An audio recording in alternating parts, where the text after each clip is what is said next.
What is going on, party people? It is your Wednesday night sports delight. It's the platform sports talk show. I am your boy Smooth. I'm gonna bring in the crew very soon, but right now, thanks for tuning in. We appreciate all the love. Go ahead, take this time out right now. Tick, tick, tick, tick, tick, and share the stream. You already know we on Facebook, we on YouTube, we on Twitter. Right after the show, of course, will be on Roku as well. It'll be uploaded right away. So make sure y'all go ahead and share this to everyone y'all know right now. Let's make it happen. Let's get it going. Your Wednesday night sports delight is here. It's very cool outside, very rainy, but we still here. Gonna make it happen. We're gonna bring all the best topics out and have fun with it. Shouts out to our peoples on Hot 365 Radio, listening right now on either hot365radio.com, or for those who don't know about it, they have an app. So whether it's on iOS, whether it's on Android, just put in Hot 365 Radio. Download, you'll hear us crystal clear, we sounding good, and we making it do what it do. You already know every first Wednesday of the month, we have Ladies Night. Shouts out to the ladies who will be holding it down, doing an incredible job. And of course, next week, it's the second show, should I say, of the Man Cave as well. So a whole lot going on right now on the platform sports talk show. I'm definitely excited. I hope you are. And now as we're going to go ahead, and bring in the crew. This lady here, man, she be doing it all, y'all. Hosting, being a wonderful mother, just has a new baby girl. Shout out to her daughter. She sometimes be cooking. She be doing it all, y'all. Now she just came from an important interview. She all dressed up, looking snazzy. Everybody show some love, y'all. Everybody in the comments, let's go. Bunny, what's happening? Really gonna put me out there like that? I'll take it. It's good. Good things, good vibes. What up, y'all? Welcome. Another Wednesday night sports show. Y'all, I'm congested, so forgive me. But I love talking about sports. I love being a team player, so I'm here for y'all. Anyway, that's excuse me. So Smooth, just question. How is your hump day going so far? Hump day It's been all good, man. No complaints. Just another day. Just glad to be alive. And speaking of which, I know it already came past, and we already shared our messages early on the group me. But hope your Easter was well. It was. It's busy. I was hosting Easter dinner, but it was good food, good times, good laughs. So yes. Nice. Yeah. Everything has been well on my end. No complaints, man. Once again, just thankful. I know last week we celebrated 5 years of platform sports talk show being on the air, and we just thank each and every one of y'all for tuning in. With that being said, let's go ahead and bring in from the Boondocks. Everybody, give it up for Joe. You can kill me with that. Right. What's up, guys? Happy Wednesday. Happy Wednesday to you. How has your day been, Joe? It's been hectic. Baby Boba did not want to take a nap today, so she's very cranky. I feel bad for Brendan right now. Doing the routine with that and everything, so hopefully she passes out fast. But been a hectic day, hectic week, I feel like, and I hope everyone had a good Easter. You know, it was our first time actually being able to go to my grandma's house for a holiday and shoot 2-3 years, and we actually had a full house, probably close to 50 people. So that was awesome. Wow. Well, my dad's one of 11. Reunion, girl. Yeah, my dad's one of 11, so it's usually pretty packed over there. So but it was just nice, you know. It felt normal, and I'm happy Mia, it was her first time going over there for a holiday now, so she did well. So it made me happy.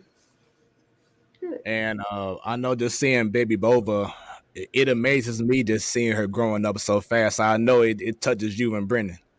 Yeah, it's crazy. She's like almost sprinting around the house now, and I don't know if you've seen. I posted it on social media, but we a couple weeks ago we did our first time at the little gym for gymnastics, and they practiced some sign language stuff, and so it's like more please and rub your chest, and she's got that down. So it's freaking adorable. You know, she's so smart, and I feel like she's learning something new every single day.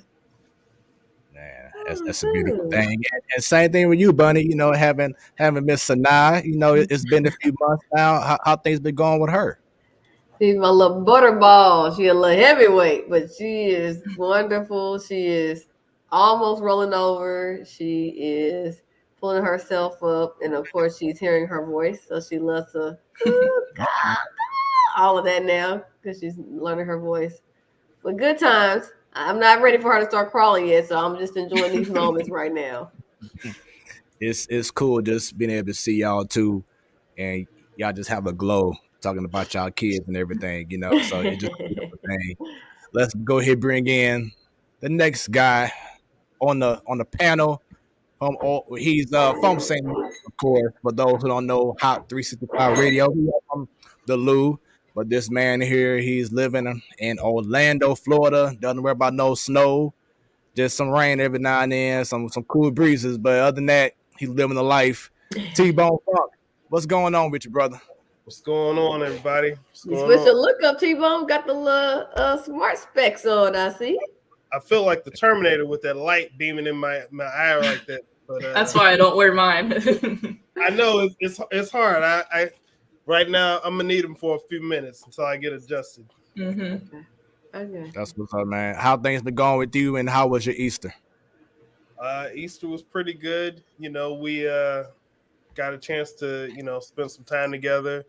Went into the office to work for the first time in like 2 years, so that was a little bit different. Waking up a lot earlier this morning, but been spending some time with my 2-year-old boy out there, taking him out, getting him introduced to some sports. He's been playing a little bit t-ball, practicing with a little basketball, kick the soccer ball around. So he's finding his interest right now.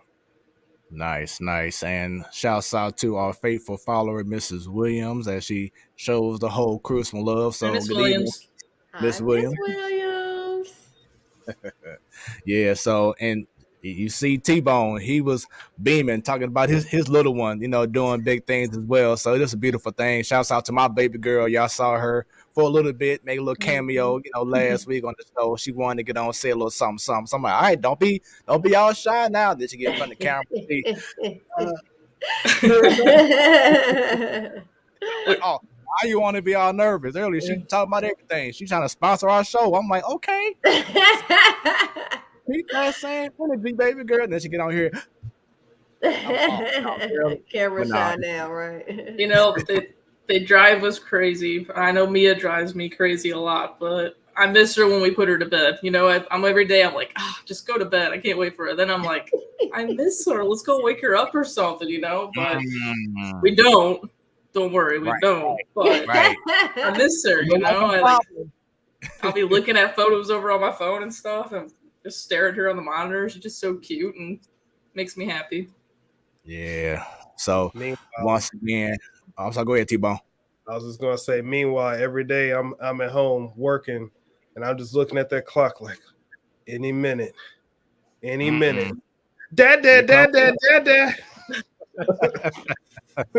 Here comes terror. Once again, shout out to everyone who's tuned in right now. Once again, you can check us out: Facebook, Twitter, YouTube. It'll be once again uploaded right after the show on Roku TV. And once again, shouts out to our family on Hot 365 Radio. Check us out on a website, hot365radio.com, or you can just go right to the app, iOS devices, Android devices. Just go to the Play Store, put in Hot 365 Radio. You can listen in while you're driving, while you're doing whatever you're doing right now, but you just tuned in to your Wednesday night sports delight. Also, shouts out to the wifey, Jayonce. We had a great time in Houston, Texas, celebrating the H-Town. H-Town. My nephew, it still feels weird for me to say I have a nephew now. Marriage just makes you appreciate bigger, the small things, So spent time with the family, went to a beach house. Shouts out to the fam out there, all my cousins and thems that I have, and my other parents. They was out there as well. We just had a great time celebrating King James's first birthday. Joe, if you ever go out to Houston, I know you're gonna see the Astros and everything, but it's the spot that you have to take. Baby Bova. It's called Funplex. They have everything. I mean, amusement park rides, Ferris wheel, go-karts, skating, bowling, kid stuff. I want to go. Yeah, I mean, they have it all. It was amazing, and my wife was saying like even like a furniture store in Texas look like it's a club from the outside. That's hilarious. LED lights, gallery furniture. All that. I mean, so even like a homeless shelter look like it's a club. I'm like, what's going on? Not a homeless shelter. Come on now. I mean, I follow, a lot of people. Yeah, I follow a lot of people from Houston, and I know there's a couple places I definitely want to go. The crew that I get all of my Astros gear from, I've talked about them before. They're called Apollo on there, and they're always at this place called Cabo's. It's some barbecue place, and the outside's all awesome looking tables and games all over, and so there's definitely a couple places I want to go if we ever make it there.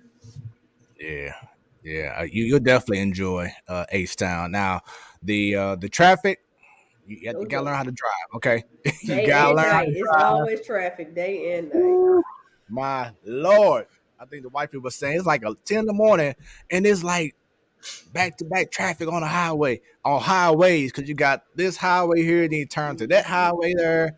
But hey, if you know how to drive and you have a little patience, you're going to be all right. But now let's get right into some sports. I know some people tuned in like, man, let's get into the sports talk. So we got y'all covered, so y'all know what it's all about, y'all. You now have my attention. What sports story or stories has your attention? T-Bone, let's start with you.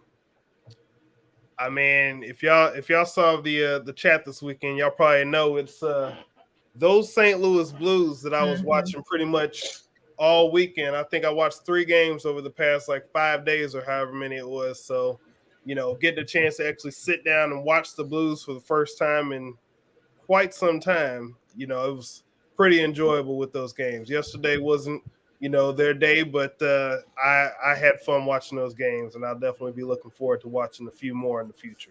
We still got a point yesterday, so that's we almost went on a 10-game win streak in 2019. I think we won 11 straight. So it ain't gonna happen every day, but we still got a point, which is awesome. Yeah, most definitely. And as Joe was saying, T-Bone, you're catching this team at the perfect time. Just won they had their 9-game, is that correct? 9-game win streak snapped? Yeah. But they still have like an 11-game point streak in a row right now. Just and they dominated the games. They dominated the games that I was watching. Even yesterday, the ending just happened, but they were in the game. They could have won that game just as easily. So, I was happy to see the Blues, stepping up over the weekend. Yeah, most definitely. And staying on that real quick, Joe, in regards to the Blues, if the Blues, they're going to the playoffs, looks like they're going to be against Minnesota Wild. So my question is, for the Blues season, it will be a failure if they don't reach at least which round in the playoffs?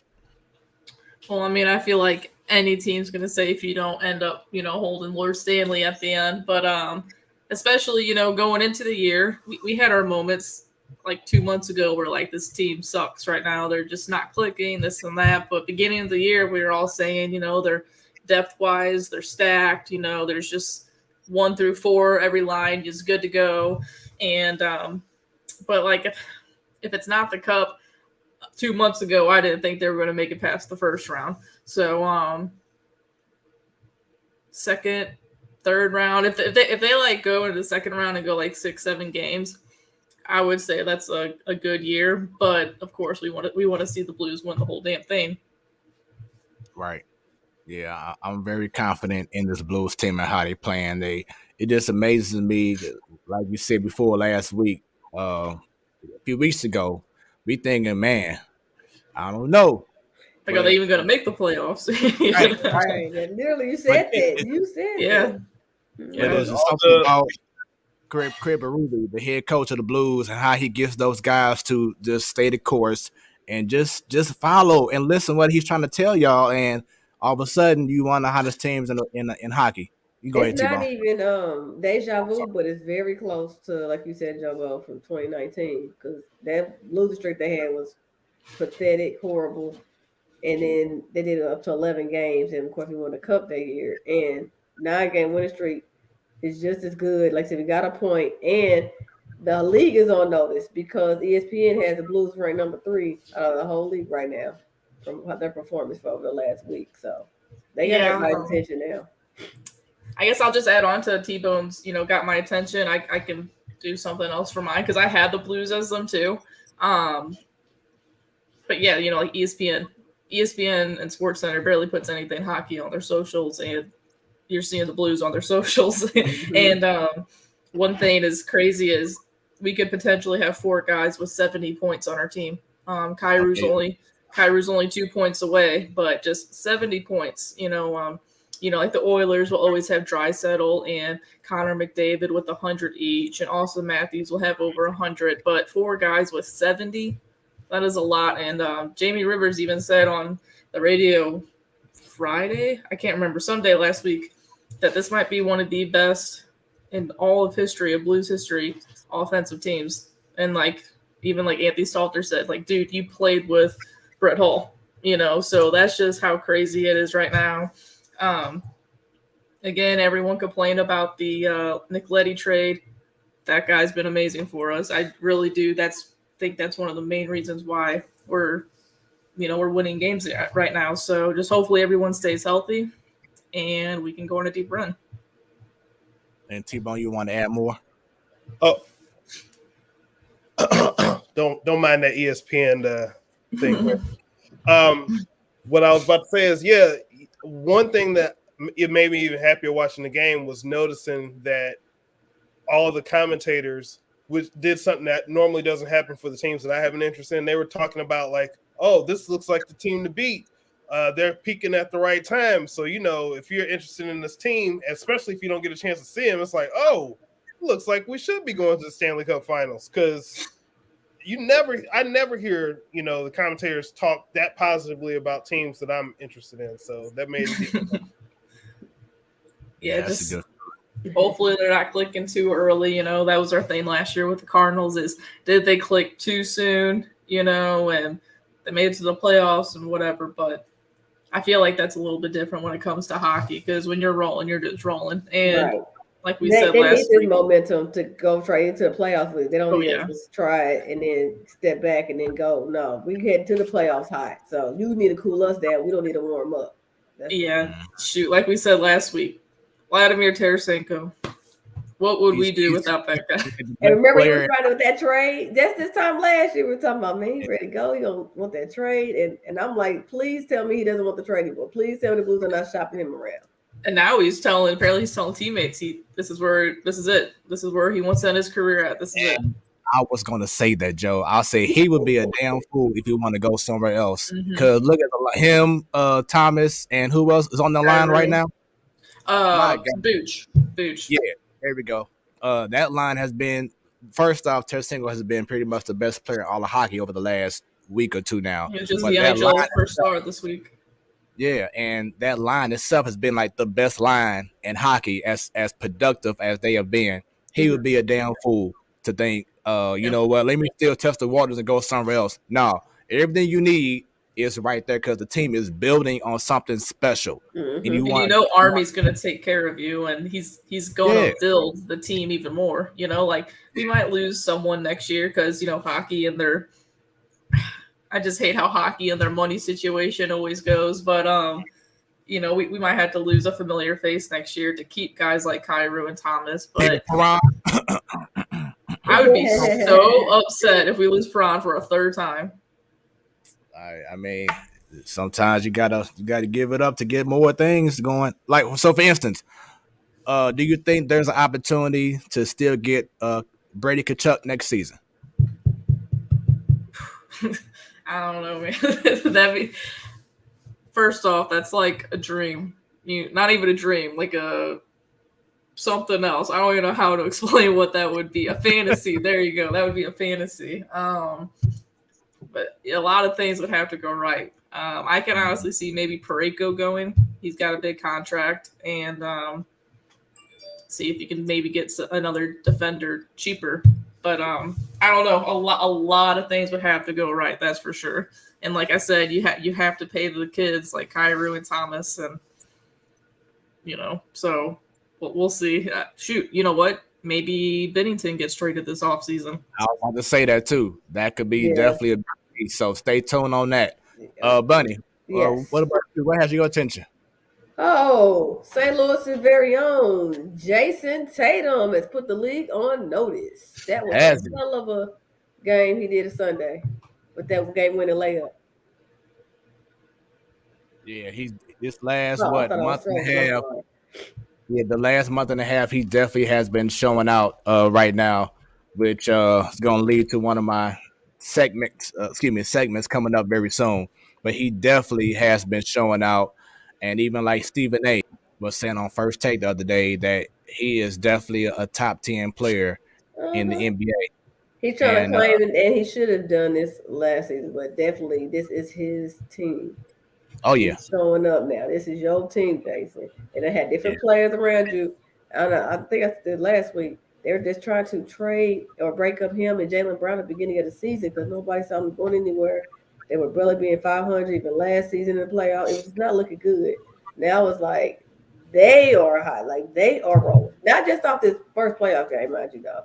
They came into the playoffs hot. Like it was like a tale of two seasons for them. So I'm happy for Tatum, Brown, and who's the other person part of their little trio that got it going. And I'm happy for them. Just keep it going though. Okay, just win the series. And also the head coach, first year head coach. Was it like Ime Udoka? All I know is Neil Long's fiance, husband, whatever you call him. That's all I know, man. Miss Williams said she saw an interview that discussed how And when Tatum had trouble with his jumper, his trainer had him work on other game aspects. And that's another thing. When we had his father on, Justin Tatum, and we asked him what were some things that you want to see Tatum improve on, and one of the biggest things was being able to have a better quick shot, from the outside, kind of like how Klay Thompson, he catch the ball, you shoot it, be able to get in more of a rhythm, and you see what he's doing now. It's just amazing.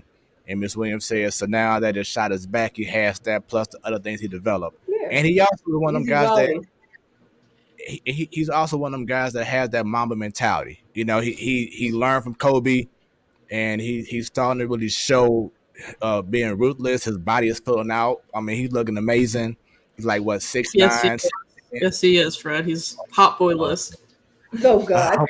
I wasn't going that route, Joe. No. I'm just being honest, y'all, and Jason Tatum does it for me. All right, continue. And if you don't follow Joe on Twitter, we also know how she feels when Jordan Alvarez hits a home run. I'll let her say that if she wants to. I'll just say again, he gets me going, all right? He got me feeling certain ways when he hits a homer. Those left-handed swings, baby. Do you see Jeremy Pena, the new Astros shortstop? They're going to be okay with that. That's the hit that like he can get it. That's what she's saying. Right. Hey, B, it ain't my fault, okay? He already knows. It's okay. Continue with your Tatum talk. The wifey like, okay, Joe. I was like, oh Lord, I this TMI on Twitter. I was laughing my ass off when you replied. But yeah, we definitely see where Joe is right now. But anyway, how many beers in are you in, Joe? This is my first one. Oh, just the one. Oh yeah. Hey, she was like, B, we going to Houston next week. I don't care what you say. But so now, in regards to once again, shouts out to the Boston Celtics, Ime Udoka, Tatum. They all just doing the damn thing. They are actually playing, I believe, right now against my wife's Brooklyn Nets. So we'll see about that game. Jamie only likes any team that KD is on, so she's not necessarily Brooklyn Nets fan. It's the KD fan. Right. It's the KD and the Nets. That's what it is. It's KD and the Nets. Hilarious. Yes, they on right now. 65-55 Nets is halftime. Okay. Yeah, I have a feeling it's going to be a nice long series going there. Some of my thing that has been on my mind. Oh, look. Oh, wait a minute. She go exactly KD. Big letters. KD. You better know. And I guess it ain't the KD for King of Diamonds, huh? No. So, T-Bone, a familiar topic I bring up at times, NIL, transfer portal. We definitely hit home for us in St. Louis because over the last couple of days, Yuri Collins announced that he's leaving SLU. He's pretty much has been the best point guard this past season in college basketball. He is leaving SLU. Word is sources. You know that word too. Do what we do on the streets. They said. Right. So who was they? They is they. They're saying that he might go to the University of Tennessee, and the reason why is because they make a bank off of NIL. A couple of players on the team, starting guys, are making like over $100,000 just for being on the team and getting NIL deals, being in the SEC and playing for Tennessee, the Volunteers. So that's something that could be the reason why he's leaving SLU, because SLU, at the time that he left, did not have anything going on towards NIL. But ironically, the very next day after Yuri Collins leaves, SLU puts out on Twitter that they have now started a NIL division, and they're trying to get groups and businesses and whatever to come in to start putting in deals under the NIL, so players like Yuri Collins and others don't leave SLU, because SLU don't have money to give out to their players. So SLU is trying to make a effort now to get into the ball game. Maybe they haven't put things in the works. It just hasn't been put out there until 2 days ago, yesterday. But the thing is that, yeah, it hurts because, y'all saw I went to a SLU game about 2 months ago with Coach Brian Turner. Great time. Was able to meet a lot of the players. Met Yuri Collins, down to earth dude. And SLU was right there. You know what I'm saying? Of course, they didn't have Javante Perkins last year because he got hurt. But he's coming back. They're bringing in other guys. Shouts out to Larry Hughes. His son, Larry Hughes Jr., is going to play for SLU. And Kellen Thames, his son, Kalen, is playing. And a slew of other guys, a slew, no pun intended, of other guys are going to, SLU Billikens. And they were already talking about being a potential top 25 team. Now with Yuri Collins leaving, it's a big blow. So of course people were mad about him leaving, because of the reasons. Stan had a good point earlier about being put in a better position in regards to him going to the draft maybe next year. That now he's going to play against better competition, which makes a good point because of course being in SEC, you're playing against better competition compared to being in the A10. But then the biggest one was, like I said before, the NIL and how it's going to affect middle school, I guess I'm talking about grade school, but middle divisions in college basketball, mid-major, should I say, how it's going to affect them because they don't have the funds like the other Power 5 schools have, and how that can really affect guys' decision for staying on and not trying to stay on for 3 or 4 years, but to leave right away because the Power 5 may have more to offer. What are your thoughts on that? I'll start with you, T-Bone.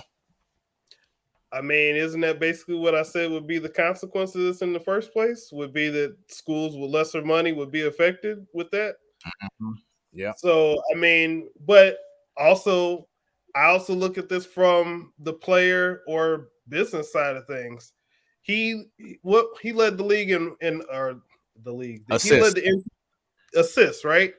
So he's got something that was marketable. He's got something that was that gave him leverage and put him in a position to go make more money while he can right now. Who wouldn't do that in any other job?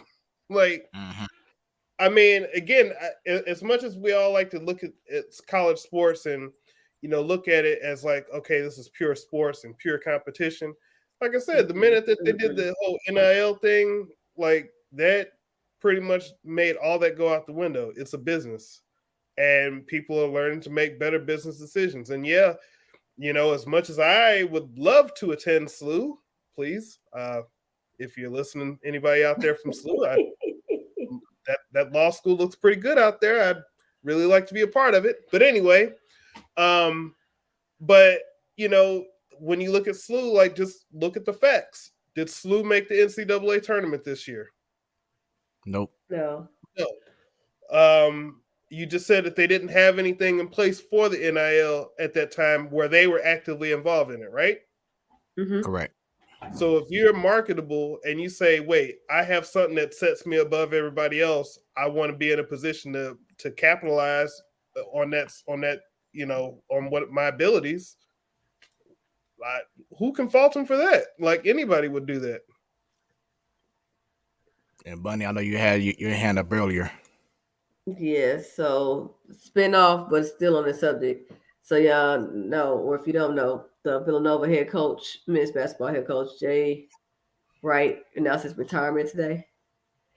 And yeah, I'm like, oh, okay, you got Nova 2 championships under his reign. And then I was like, is this a coincidence or maybe not?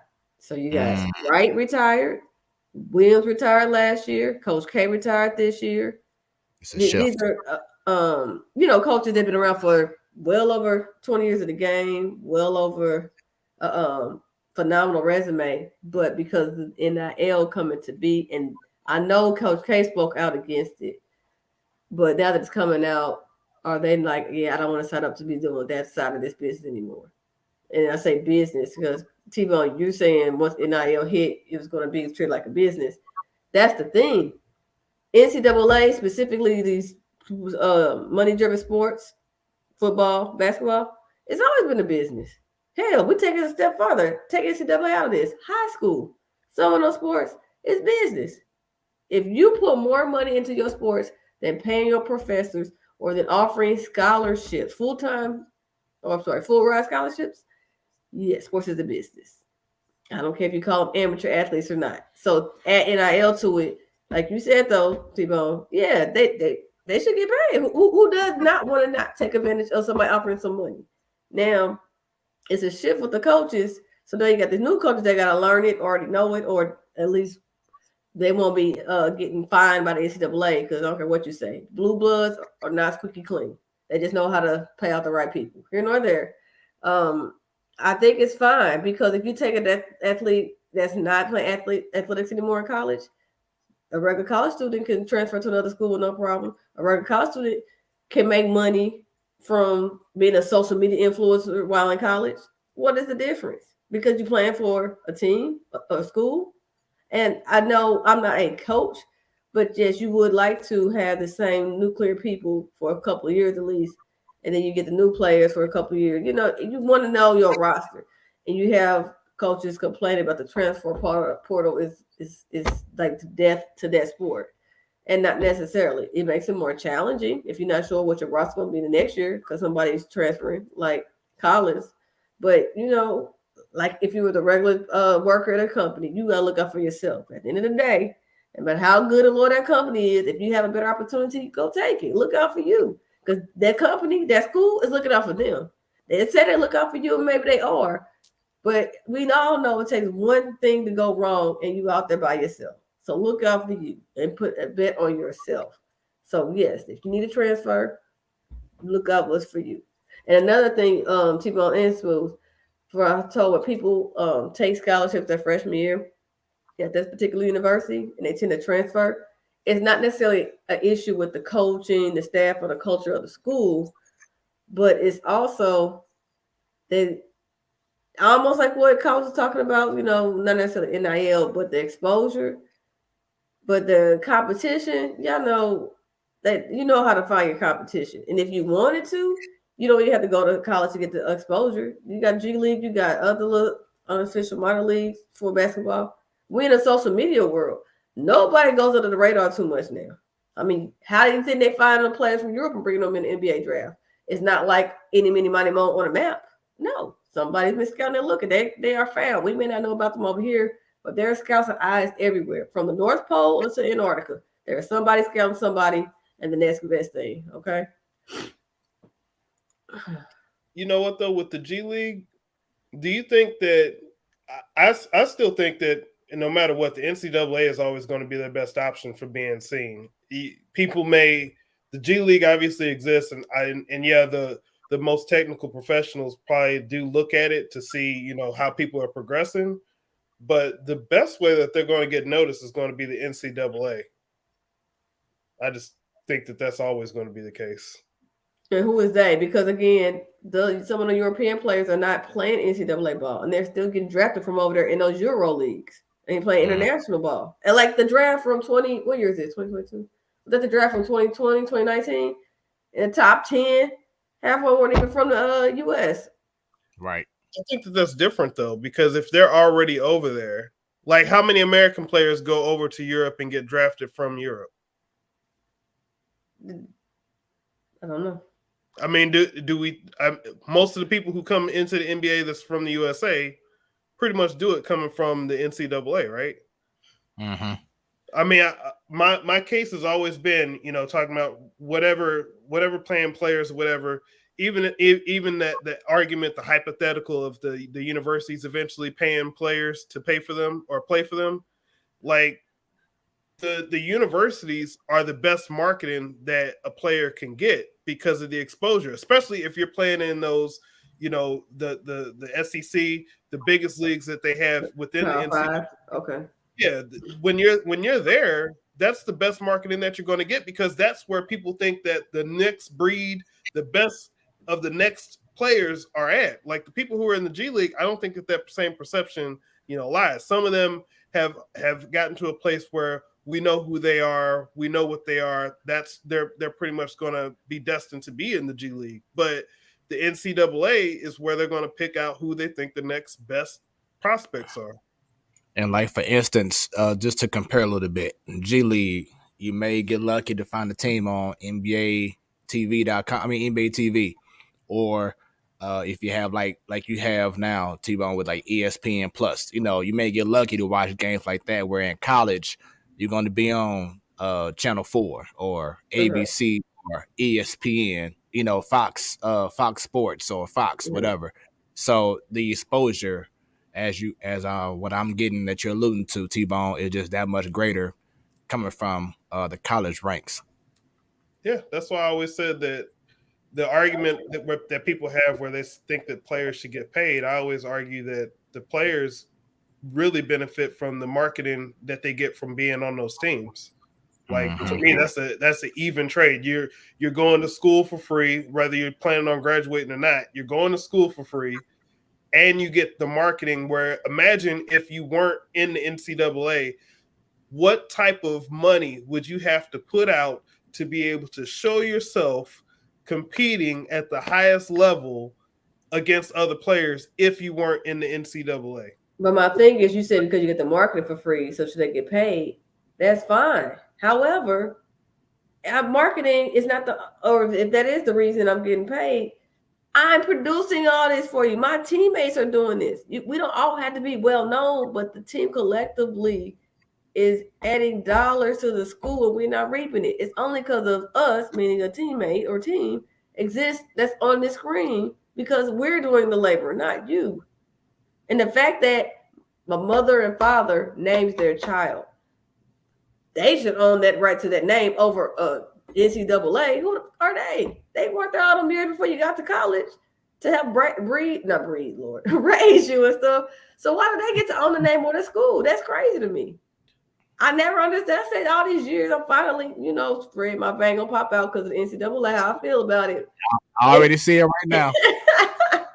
But it's now coming down. Like I told y'all, the cartels will make you start crumbling down because it doesn't make sense. If it's only this many people that's gonna make money at the schools.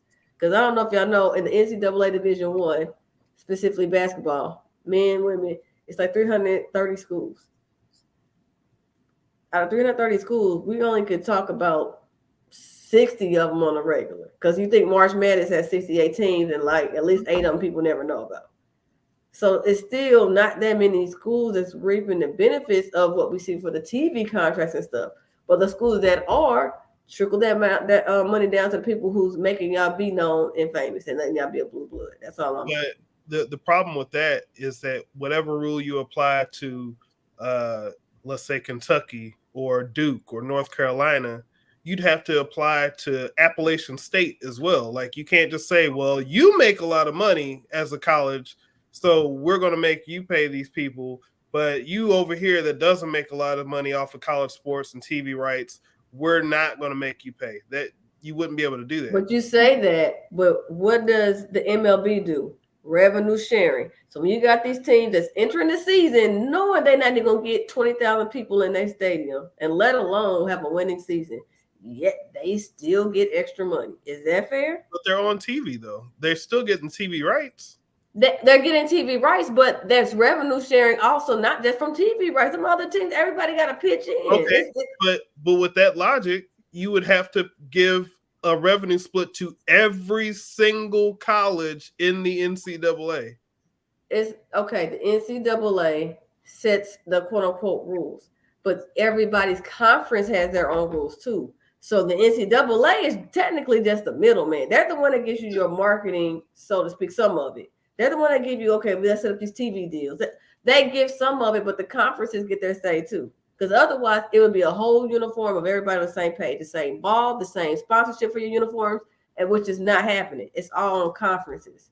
So the NCAA, like I said, they're kind of like the middleman, and they do the big work, bigger contract, but then those schools also do it. So if you want to be like that and share it, then we do it with the conferences, put it on them to share with each other. And again, because the Title IX men's basketball team could be the hottest thing going since sliced bread, and then the women's team is not even 500. If you got to, share equally. Give something over nothing, because otherwise you keep getting the same blue bloods, which not hating on them, but you know how sometimes people get tired of same teams winning year after year after year. It's like, okay, here we go. You need a balance and shake it up some though. I just don't want to always see the same 5-6 teams that we know going to go all the way. Like, share some or let it be competitive. I mean, that's just me as a fan. Business wise, I don't care who in there. Just make me my money. And here's the thing, and I believe Carl Reed was saying this too. T-Bone, you can back me up on this if you if you agree. But it's kind of like a business.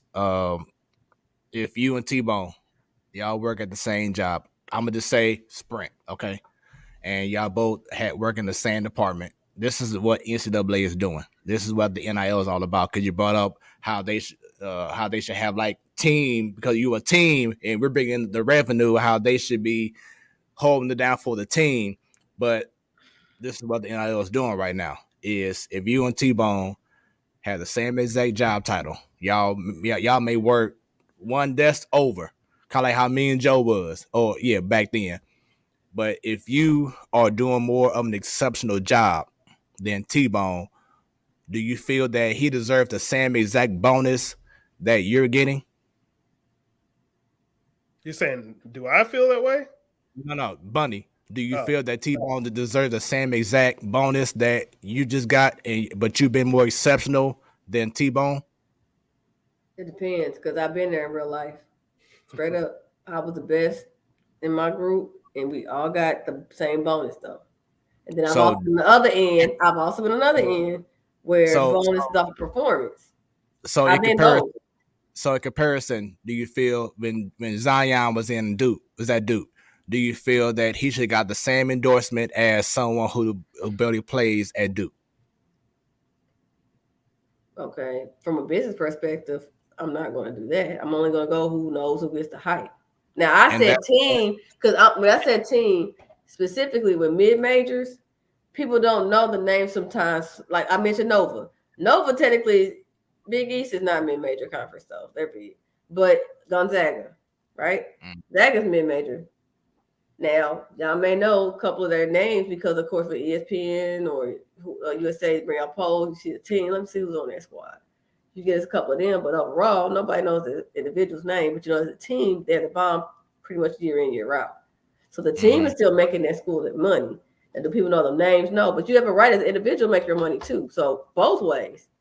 Now, again, is it fair if the person that's the star that's from the mid-major on Gonzaga, is it fair that he can get 10% from sales of their jerseys, and the person that's number 15 off the bench get that in 10%? He ain't really doing anything but wearing a warm-up suit, right? Right. All right. That's not fair. Life ain't fair. But at the same time, we both get that 10%, but at least I can still get an extra marketing deal. He not. How do you negotiate that deal, though? Who is it? The player, the school? Who? It depends who you're talking about. Well, here's what I'm saying. Okay, so you have two people that come in as freshmen. One of them is allegedly ranked higher than the other one coming in. So you say to that person who was ranked higher, all right, we're going to give you 10%. You over here that's ranked lower, you're going to get 0.5%. But then they go out and perform, and they're producing the opposite results. Or the person who is rated higher gets injured, and the other person is playing in their spot. Why is that person not making the same money as the other person would have? If it's a contract signed, because it's a contract. This is stuff that goes on all the time, y'all. I don't think y'all looking at it from my point is this. This happens all the time. It's gonna be hits and misses. So if that person is getting more than the freshman that's supposed to be the bottom high rank get more than the lower ranked freshman, but the lower rank is outperforming him. How long was that contract for? I don't know. But when you're doing business and you know you're still doing with amateurs, you're gonna do it right though. If you don't, it's a loss on that one. Make it up the next time. But you're not gonna say the next time we do a 1-year contract. If it don't work out, we're gonna flip it. If not, it's just business. So they know there's gonna be some losses. There's gonna be some hits and misses, but more hits than misses. But that's my argument about college sports, is because there's a finite time. It's not like a professional league where. And that's what's the gamble, and that goes with the territory. I mean, it is. That's why I just said, like, y'all know this is business. At the end of the day, 1 year is a big difference for college sports compared to an NBA sport. But we still know that goes with the business. I'm taking a gamble. I'm gonna give you this percentage. This person can get this one, and find out that lower ranked person's on TV all the time because he got the minutes out playing that higher ranked one. I gotta take my L from a business of whatever company I'm with. But the 5 other teams I got, I'm good. So I take the L on this one. But businesses don't put all their eggs in one basket when we're talking about this type of money and exposure. That's all I'm saying. You're gonna have hits and misses, but don't forget, it's only a handful of schools that's getting these anyway, like this. So I told you, 330-something schools, only a few are getting it. But that's the whole thing with the NIL is that they're not focusing on group. They're only focusing on individual. That's but there's nothing wrong with it because I'm fine with the NIL. I'm me. That's what the whole issue. At least if we even did it a team, I don't have an issue with it. I don't. As long as the physical work is being done by who to make me watch these ads on TV, to make me go buy these jerseys. The people who are physically putting that work in should be reaping some of the benefits. That's my biggest statement there. We got you. So hope y'all have been enjoying the conversation so far. It's the Platform Sports Talk Show. I am your boy Smooth. And right over here we have your girl Bunny. Right below Jobo. And way over there, T-Bone. We hold things down, y'all. Keep them shares going. Be a part of the conversation. Do not be shy. Leave them comments. Give us your thoughts, your opinion. That's why we have this show right now. Something else I wanted to bring up. Well, actually, before we do that, we'll stick with the basketball real quick. So, right now, we brought up the Brooklyn Nets and the Celtics. Ben Simmons could be coming back in possibly game 4, be his first game since he shied away from the moment in the playoffs last year with the 76ers. And now he has an opportunity to possibly play in game 4 for the Nets. How much of a game changer do you feel that's going to be if he does come back for Brooklyn? 0, really?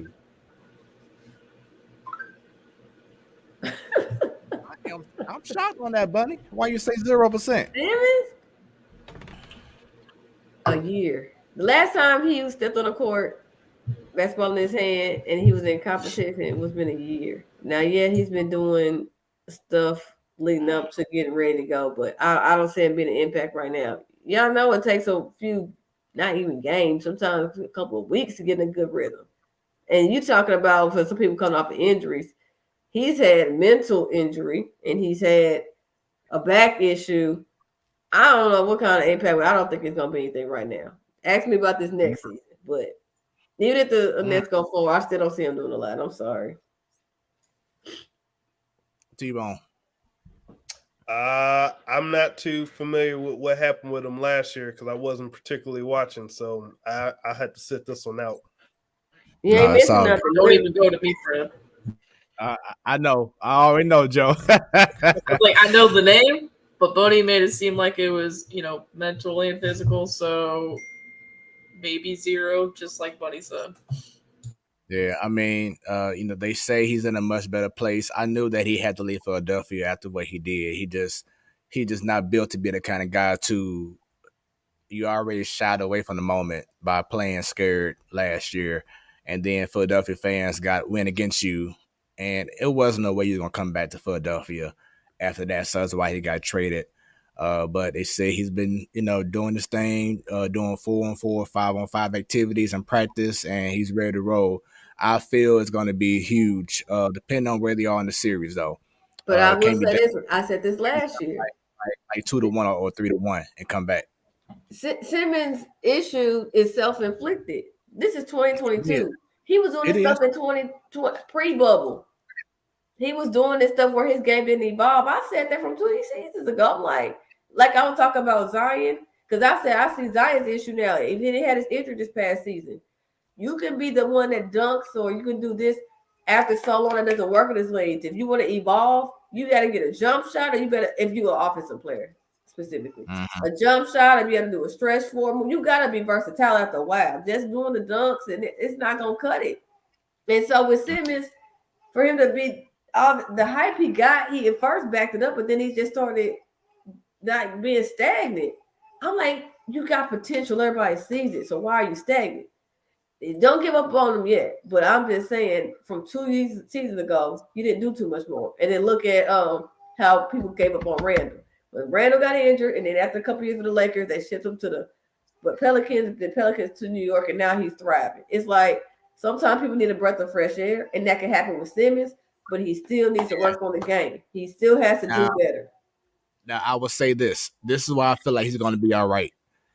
When he's playing with Kyrie and KD, he's in a position where, truthfully, he doesn't even have to better his offensive game anymore because he can be that distributor. He's already a great defensive player. He doesn't have to be that scorer like he would have had to be with Philadelphia. That was more of a requirement playing in Philadelphia's system. But when you're playing in Brooklyn, I think he's in the perfect position for his game, his skill set, where he doesn't have to be as aggressive shooting outside jumping. He can take the ball to the hole all day, every day, kind of like Giannis. But it's not that much of an emphasis now because he's playing with KD and Kyrie and how they can feed off him. That's why I feel, to me personally, that this is going to be the best situation for him in Brooklyn because of the parts that he has around him.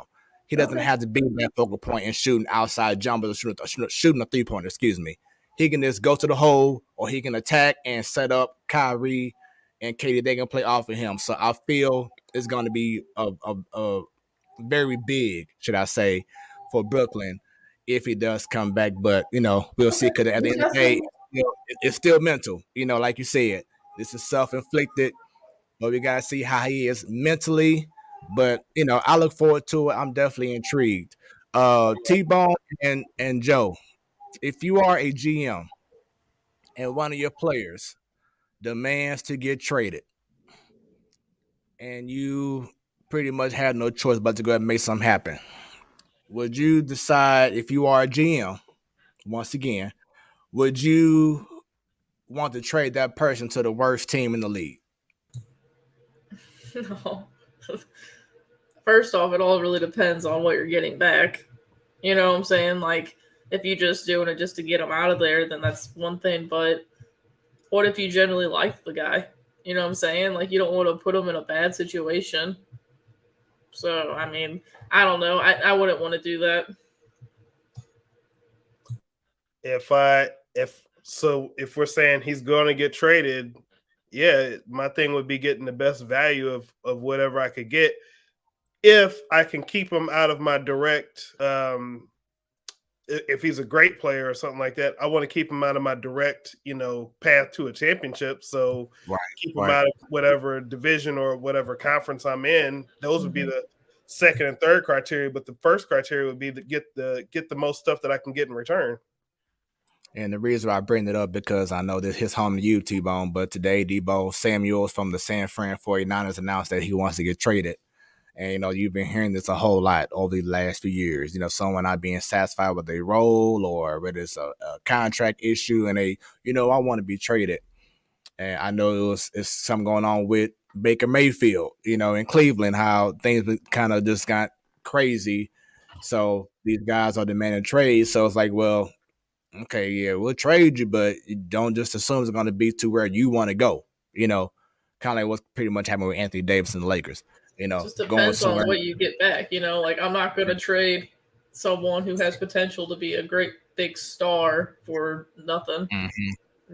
So, but yeah, I mean, I wouldn't want to put him in a bad situation just because he doesn't want to be there anymore. It's still a business. You can't treat it like, like your everyday life and, oh, I'm mad at him, so I'm going to put him in a crappy situation.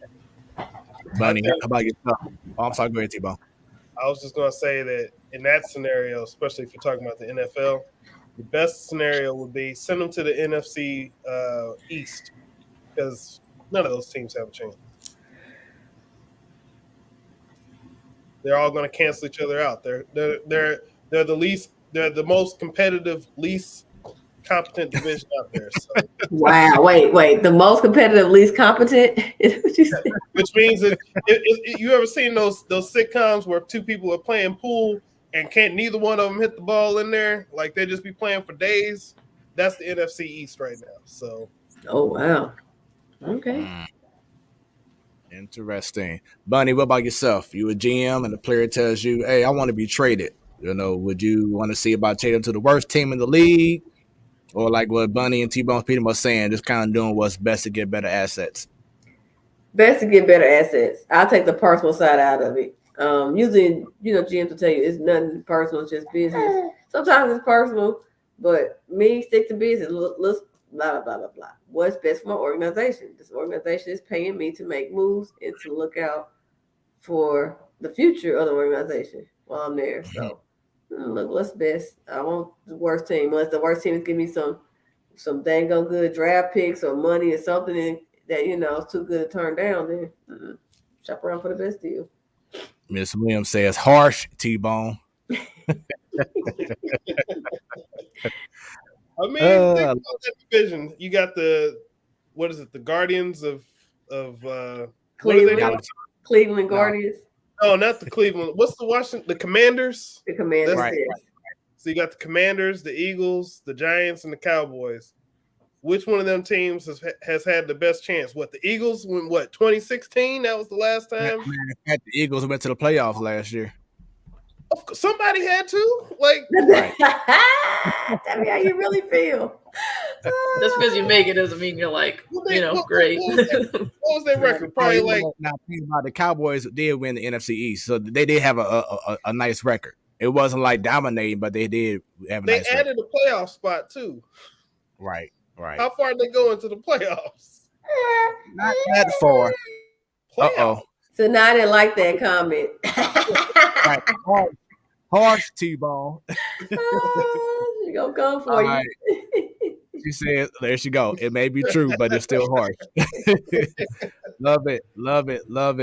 So once again, for those listening on Hot 365 Radio, we don't plan on going past 9:00 tonight, but if case we do, we will be still on Facebook, on Twitter, on YouTube, so you can definitely just check us out visually outside. Let's listen to what's on on the app. So appreciate the love. Keep on sharing. Let everybody know about the platform Sports Talk Show. Sticking with going to the basketball. We have some awards that's been some nominees, shall I say, for a lot of the NBA awards. One has been already given out. That was the NBA Defensive Player of the Year, which was recently given to Marcus Smart of the Boston Celtics. So shouts out to him. He's like the first guard since, I believe, Gary Payton. Then he's talking about wow right there. He's the first guard since Gary Payton to win the award. So shouts out to Marcus Smart of the Boston Celtics. As you see on your screen, the nominees for the NBA Most Valuable Player, Giannis Antetokounmpo, Joel Embiid, Nikola Jokic. Who do y'all feel? I'll ask Bunny. Who do you feel has the biggest chance to win the MVP? Shoot. Hope not being mean, but don't let Jokic get it again. Let Embiid get his time. I mean, they all three have great numbers. And they all big men, so it hasn't happened in a very long time where your finals are all big men like this. I mean, besides last year, but Joel Embiid proved it. He started off the season hotter than a hot tamale. Loved out some, but he hot again, so he's earned it. I say Joel Embiid. Let's see, T-Bone. Man, this list is like looking at a new class for me. I'm trying to figure out who I know from here. I was trying to give you an opportunity just in case you had an opinion. I know 5 names on this list. So you know what? If this was hockey, I would be doing the same thing. So I understand. I ain't gonna laugh. I get it. It's weird how I don't think I've actively watched the NBA since probably 2019 maybe. So it's hard for me to know who everybody is. I'm still trying to catch up. Next year will be a better year for me. Okay. Well, I'm gonna go ahead and go with Bunny's choice, Joel Embiid. I feel like he's definitely been holding things down, and like you said, Jokic, he had this year, last year. I just think that he hasn't done enough to say, you know what, I'm still gonna hold that title. I think Embiid got that. Kia NBA Rookie of the Year, we got Scotty Barnes, Cade Cunningham, Evan Mobley. Man, this is a tough one for me. I'm going to go. Wow, Lord, this is really tough. I may have to give a slight edge to Scotty Barnes. I think he's just being long term, more consistent throughout the whole season. So I'm gonna go ahead and give it to him. Bunny, who you got? I'm only familiar with Evan Mobley, so I'll say him. Sixth man of the year. This should be good. Tyler Hero from the Heat, Cam Johnson from the Suns, Kevin Love from the Cavaliers. You're my hero. I'm gonna say the same thing. And they have the best record in the East as well. Mm-hmm. Coach of the year from the Grizzlies, Taylor Jenkins from the Heat, Eric Spoelstra from the Suns, Monty Williams. I'm gonna act like you, how you did Rookie of the Year. It's a tough one. The main two people between Taylor and Monty. I will give it to Taylor. I'll say this. Monty didn't have CP3 and even at one time Booker for a little bit. But in general, they've been there most of the season. And he's done a phenomenal job as always. Taylor Jenkins lost Morant for a few games as well, and they still kept winning. So that shows that he can coach. I mean, he got some good players without Morant, but I think I'm going to lean more to Taylor Jenkins on that one. And your reasoning that you just broke down for Monty Williams is why I'm choosing Monty Williams. Because of not having CP3 for a period of time, not having Devin Booker for a period of time, and the team just coming off of an NBA Finals loss, they could have easily lost focus, but this team has been on a mission, and they've been the best team in the NBA for pretty much the whole season. So I'm going to stick with Monty Williams being a 2-time Coach of the Year, back-to-back. Okay. This one should be good. Most improved player, Darius Garland from the Cavaliers, John Morant from the Grizzlies, or Dejounte Murray from the Spurs. Maybe biased, but Morant. John Morant, that dude. Same with me. No. Gosh. Yeah. And that dude got hot. Like it's almost like, how did y'all sleep on him? And he went to Murray State. He didn't even get to go to a big school because nobody scouted him like they should have. That dude is just great to be so young. I know it's only a small, time frame I'm looking at, but what he's done in this small window, my gosh. Yep. So I'm gonna stick with that once again. John Morant, I have him as NBA Most Improved Player. Let's get right to the next topic. Who is, in your mind, everyone, the face of the NBA? Joe, I know you may have a biased opinion based off of who's the best looking in the NBA. I ain't mad at her. Go ahead. Yeah, that's probably who I'm going to go is Jason Tatum, because you guys know I don't know much basketball, so Tatum's probably one of 15 to 20 guys I actually know in the league too. So next face, so you have Jason Tatum, St. Louis' own, T-Bone. I mean, as much as I hate to say it, the face of the NBA is the guy who's been the face of the NBA, and until somebody else is more deserving, he'll be the face of the NBA. LeBron James. We said next. So, right. Who was the next face? So after LeBron James. Sorry about that. Yeah, I think my thing glitched out, so I didn't hear the next part. The next face. Honestly, the next face of the NBA is a face that isn't even there yet. So I don't think anybody that's there right now is going to be the next face of the NBA. Bronze kid. Monty James. Damn, Joe. She don't watch that much basketball, but she got that one in. I know a little bit, but yeah. And you know what? That might not be a bad guess.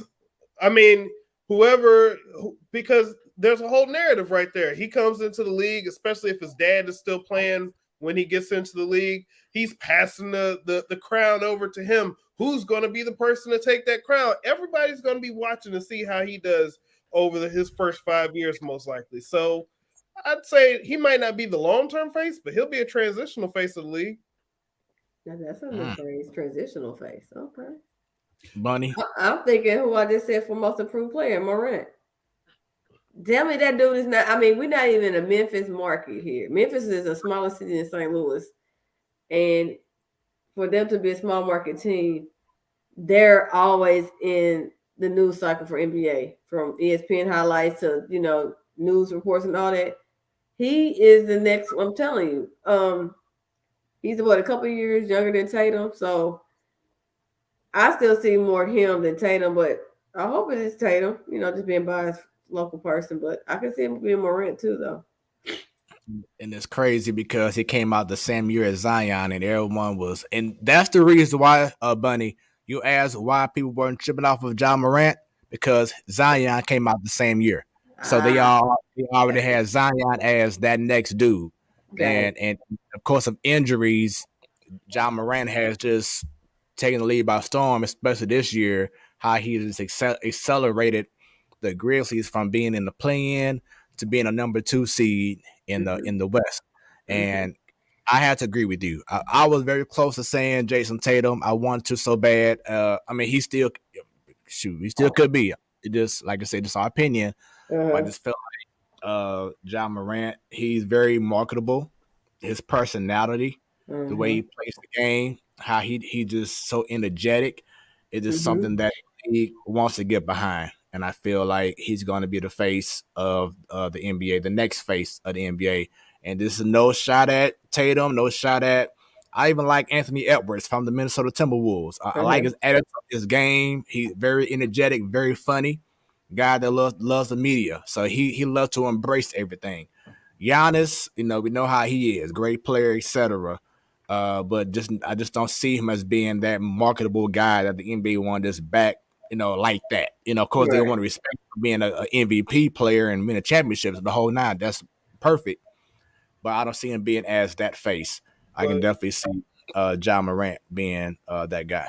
My question to you though is when you say next face of the NBA, are you talking about what basketball fans who are already NBA diehards already know, or are you talking about the extended audience of people who, when they hear NBA, they think of somebody? Definitely for the extended audience, because like I said, this is for like that next wave. Because right now, as you were saying before, when you hear basketball, well, likely you're going to be hearing about LeBron James. The first person you're going to think about is going to be LeBron James. And I feel like that next wave after LeBron James is gone, maybe 5-10 years from now, I feel like people are going to be saying John Morant. See, the only problem I have with that is that LeBron, again, as much stuff as I talk about him, he's one of the most intelligent as far as like marketing. And again, he didn't really have to do much about that.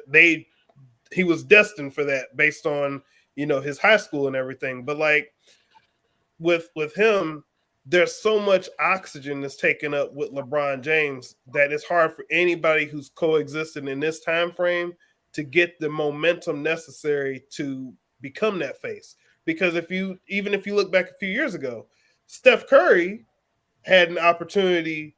If people were thinking about the NBA, they were hearing a lot about Steph Curry, but even he kind of receded back, beyond, because the next move that happened after he started getting elevated, LeBron goes to LA.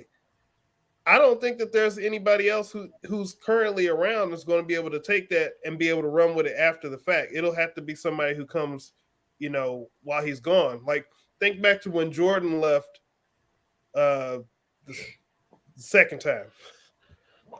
In what was it, 99? Like, who was the face of the NBA during the time when he was gone? Would you say it was Tim Duncan? Was it Kobe? No, it was actually still Jordan. You silly. See, that's my point. During those couple years when he was gone, nobody was really able to get that same momentum. If I'm not mistaken, the ratings for the NBA dropped and everything like that. Not all the way down to the bottom, but it was a difference in the perception of the NBA at that time. Jordan comes back. Jordan's back to being the face of the NBA. Even when the Lakers were doing their thing, yeah, people knew Shaq and Kobe as a unit, but Jordan, people were more fascinated with Jordan playing on the Wizards than probably anybody else at that time.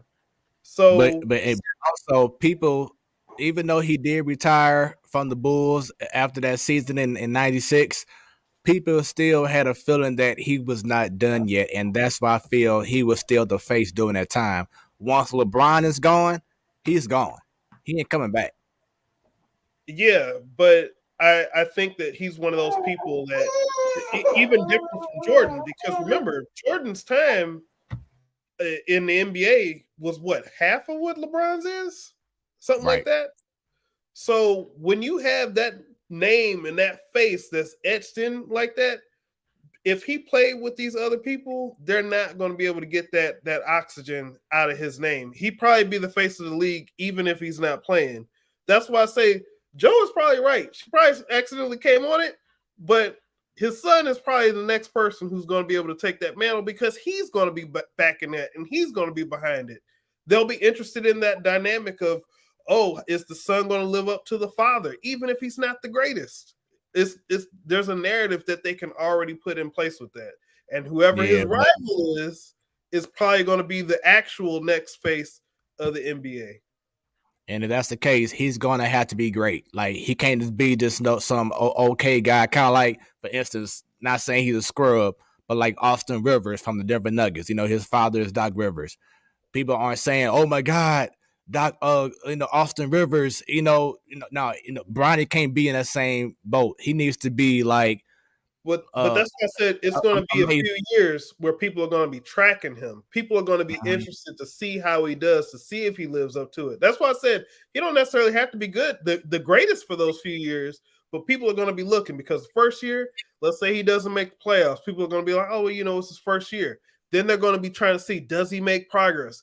I'm saying you can already put the narrative story that can be told with him once he gets into the NBA. There's no real story with anybody else because everybody else is a basketball player. And until they've done something that's just completely great, people don't become that once they become into the league. They have to have some type of name before they even get there that even, elevates them to that stage.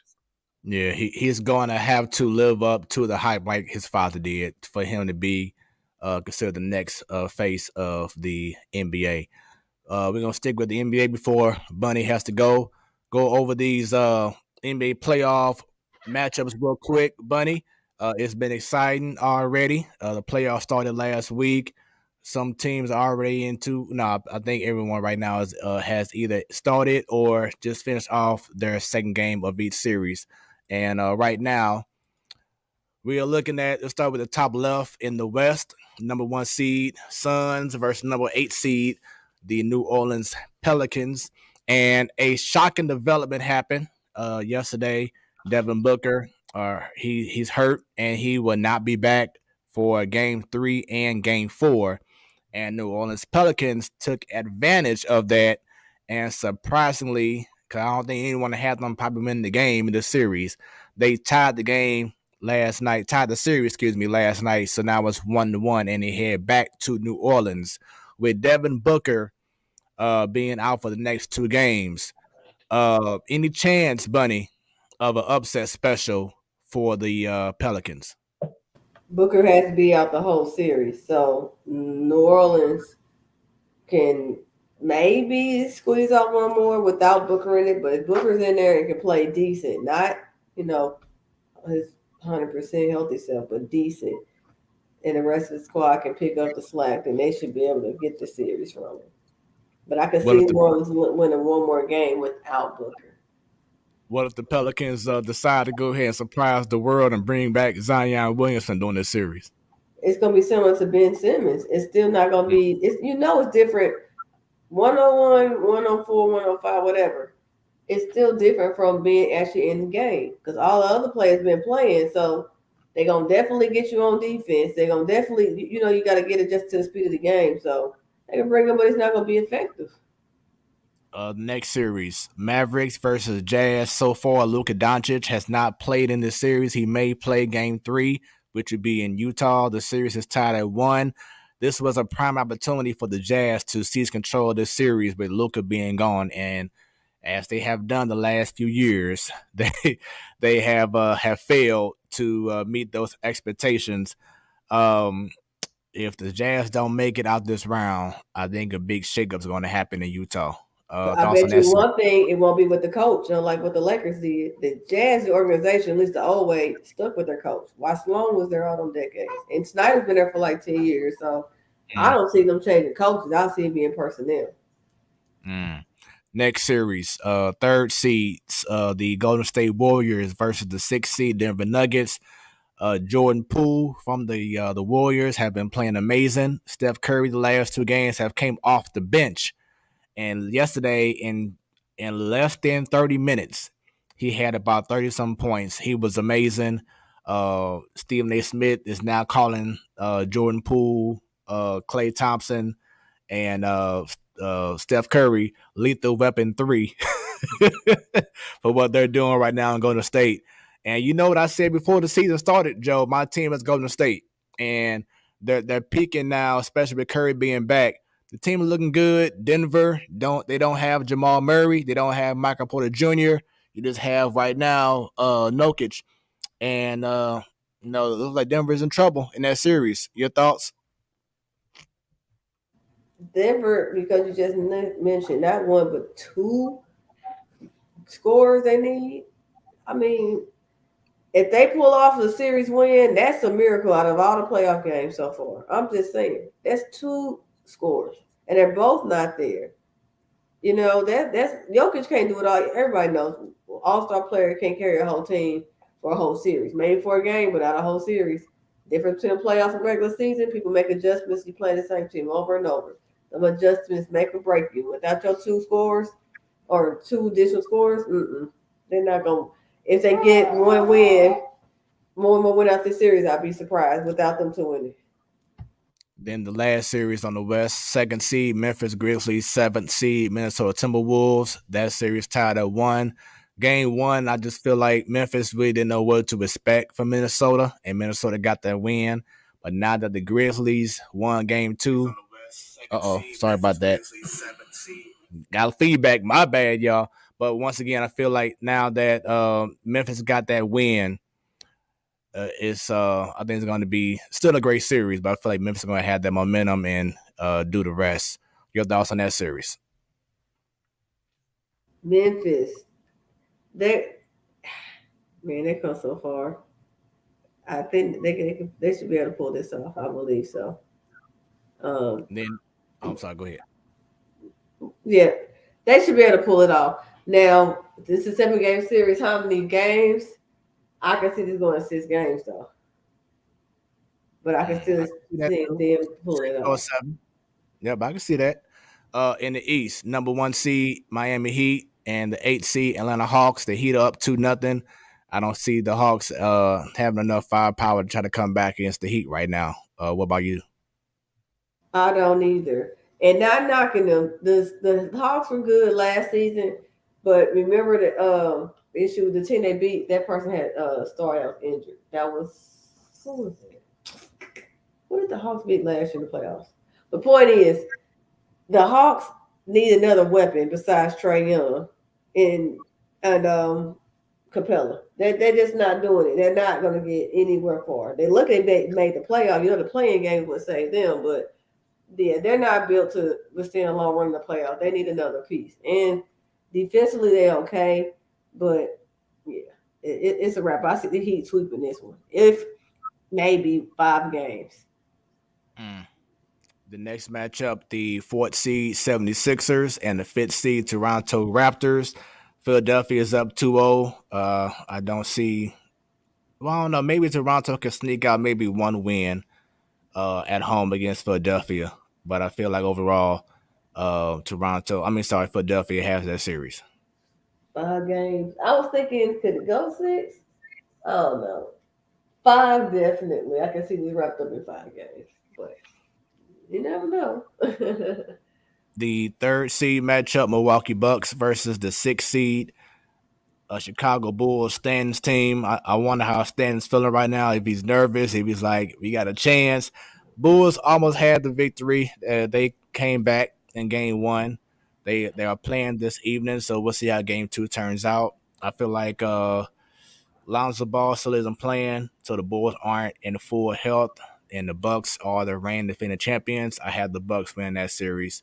Maybe the Bulls might get a win in Chicago. Maybe.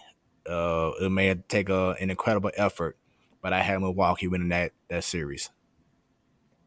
Milwaukee's going to win it, but again, how many games? And sometimes in the first round, how many games you close it out make a difference, because you know once you go to the 2nd round, all them miles you have put on your body, it can make it break you in that 2nd round. So this first round, Chicago may be able to go to 6 against the Bucks, but the Bucks will beat them. They better close them out in 4 or 5, though. I'm telling you that because them mileage, the Bucks road's only going to get harder and harder. So, and they trying to defend that title. They better not play with them. They better wrap it up if they trying to go deep in the playoffs again. And the last series, Boston Celtics, the number 2 seed versus 7 seed KD and the Nets. Shouts out to the wifey. I think that series is gonna go to 7. And I want to ask this to everyone now that I think about this. Yes, the last game, Kyrie Irving, he was getting heckled by the Boston fans. You know how they are, y'all. And Kyrie Irving gave up the double fingers to the crowd. If you are in Kyrie Irving's shoes, and if the crowd's giving you that energy, would y'all be the same like Kyrie and give them that same energy back by throwing up the F-bombs to people and whatever? How he was being treated in Boston? Should he be returning if y'all was in his shoes? Would y'all return the favor to the crowd? Joe, your thoughts? I mean, sometimes you're just in the heat of the moment and you don't even know what you're doing. So, and when I get a little angry or salty, I do some stupid things. So yeah, probably that'd be me. I'm not gonna lie, that'd probably be me. Would I regret it later? Probably. But I mean, again, like I said, in the heat of the moment, you don't know what the heck you're gonna do. And especially when someone's calling out your name and just saying all kind of this crazy stuff. These days, they go at your family and yeah, it gets brutal. So yeah, probably. T-Bone. I mean, I've been a heel before, so when if people are saying stuff to you and that's the energy they want to give, then you just giving the people what they want. They want to boo you, right? So give them a reason to boo. And now you're not feeling bad because you've taken control of the situation. So yeah, I mean, I don't know if I'd go that far for something that's on national television, but I guess to each his own.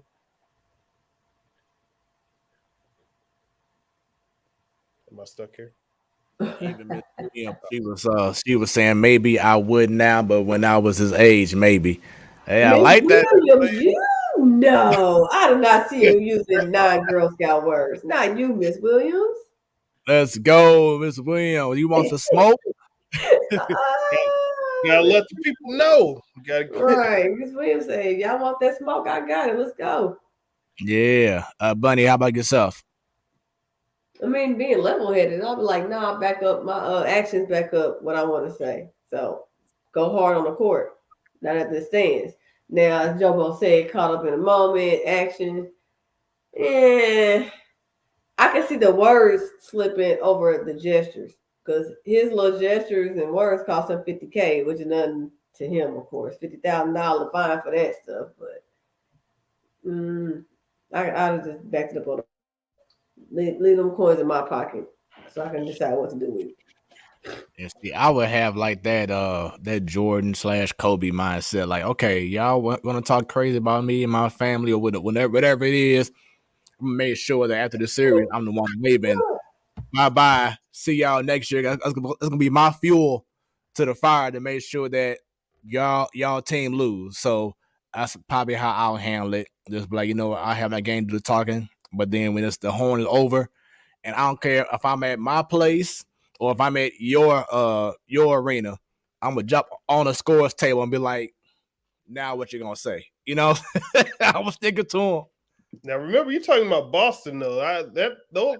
Boston and Philly, those are the two places where if it was gonna happen, I could see it happening there. Hey, and I mean, remember when Kobe Bryant or the Lakers when they won their second championship? They won it at Philadelphia, birthplace of Kobe Bryant. That's his home right there. Not saying he jumped on tables and did the but still, hey, he won in hostile territory. And when you're great, it don't matter where you at, who you facing, you're gonna let everyone know. I don't care what you're talking about. But at the end of the day, my team won. I'm the champion, and y'all sad. So with that being said, Bunny, I know you got to go ahead and go. Thank you for your time. And you have a great rest of your evening. Thanks, gentlemen and lady. Good night. Tell everybody Good night night. See you later. There you go. I guess you'll want to go. Okay. Stop. Okay, we're gonna get you to bed. Night, guys. Thanks. Once again, this is your Wednesday night Sports Delight, the platform sports talk show. Keep them shares going, y'all. It's your boy Smoooth, and over here we got T-Bone and down. Jobo. Representing H-Town, of course, St. Louis too. Of course. Miss Williams says Richard Pryor said when teams taunted Jim Brown, he didn't get mad. He just said that's going to cost you 10 yards. I love it. That's kind of like in your case, Joe. Someone's calling out Jordan Alvarez and he just hit a bomb. Yeah, I mean, at a away park. It's like, yeah, shut everybody up. Yeah, I've been watching for the last couple of years now with the Astros, and so far they just shut everyone up and end up in the series anyway. So, they just do their business on the field and let that do all the talking.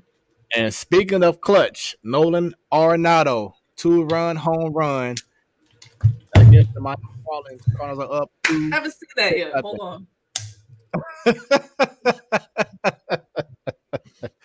Yes, y'all. Nolan just went deep. It's a beautiful swing. I mean, he crushed it. Ooh. Let's go. Nolan, Soler almost robbed that. Right. Yeah, so we got the baseball game going on my side over here at the crib. I know some people may have the basketball game on, some hockey, whatever it is. Just gotta love sports at this time of year, man. Gotta love it. So, speaking of baseball, let's get right into it. I asked the crew to. Someone haven't got some notifications going on. Who was that over there with the notifications?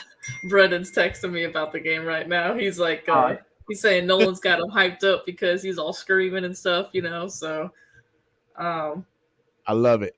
I love awesome. It. Yeah. So sticking with baseball, I asked the crew to give me their predictions for the MLB season. We didn't get to do it last week, so I want to make it a point that we get it done this week. So I'm gonna go and start off with Bunny's picks, and we go from there. We don't know it well. Besides me, everybody else don't know their own. Don't know everybody else's picks yet. So we'll go ahead and go over Bunny's right now. So I love her picture. All right, so Bunny, she broke hers down. The division winners in the National League: the Dodgers, the Braves, and the Brewers. Wild card picks: the Cardinals, the Chargers, Lord, the Padres, and the Phillies. So this year is different now. You have your 3 divisional winners and you have your 3 wild cards. So makes things even more interesting.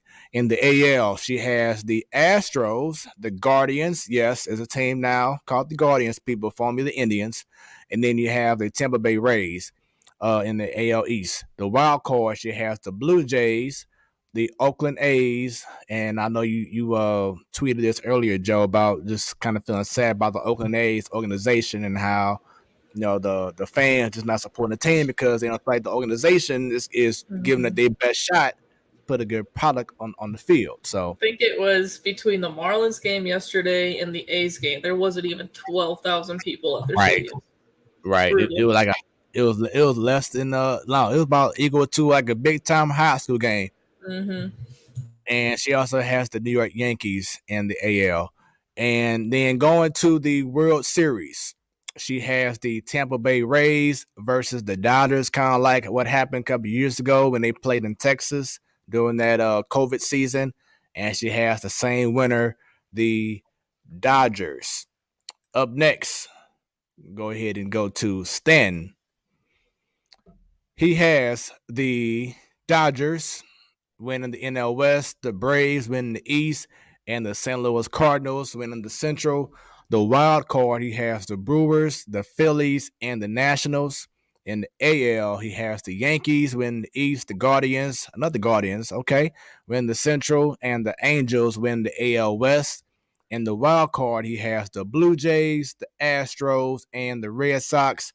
Going to the World Series, taking it back to 2000 and what was that, 12? 13. Yeah, 2013 Boston versus St. Louis, but this time he has the Cardinals going all the way. Joe, let's go ahead and break down your prediction. First off, Bunny and Stanton, the Nationals and the A's are not making the playoffs. I'm sorry. It's okay though. It's okay. And the Guardians. I'm gonna go ahead and say it Yeah, too. and the Guardians. Yeah, they're playing hot right now, and Quan is just seeing the ball out. And not everyone watches baseball, but there's this guy. I think his first name's Steven Quan, and he's like batting a 400, and his on base percentage is through the roof. So obviously, it won't last all season, but it's a nice little story. Mine looks weird because the bracket for the postseason's different this year because, like you said, there's 3 wild cards now, but I'm just going to be divisions or Dodgers, Braves, and Brewers. I did the Brewers over the Cardinals because every year we say the Brewers are not as good as we think they are, and they are. So, and then a wild card, I got Padres, Phillies, and Cardinals. We'll go to the AL. We got Astros, Blue Jays, White Sox winning their divisions. And in the wild card, I got the Mariners finally doing it after, 20 years. And then the Red Sox and the Yankees. So there's like buys this year, like all the other sports, it's really weird, and it's going to take a second to get used to. But I got the Dodgers and the Braves having buys, and then the Braves going on. And then let's see here. The AL, the Astros and the Blue Jays will have the best records. And going on to the ALCS will be the Blue Jays and the Astros. And the Astros winning that. And I have a repeat of last year, but hopefully the Astros come out on top this time. There we go. Braves and the Astros win the whole damn thing. T-Bone. I think let's see. What did I have? I said, all right, the division winners. I said we're going to be the Giants, the Braves, and the St. Louis from the National League. I said, oh, wait, did you get the wait, my update's missing. Because I had the Rockies, Phillies, and who did I have as the third wild card? Yeah. I must have missed that. Yeah, who you have as your third wild card? Let me see. I must have missed that update. Let me see here. Let me double check. Let's see here. Sorry about that, people. We're looking up his prediction. Thought I had everything down. All right, so I had the. Oh wait, where is it? Hold on. Live.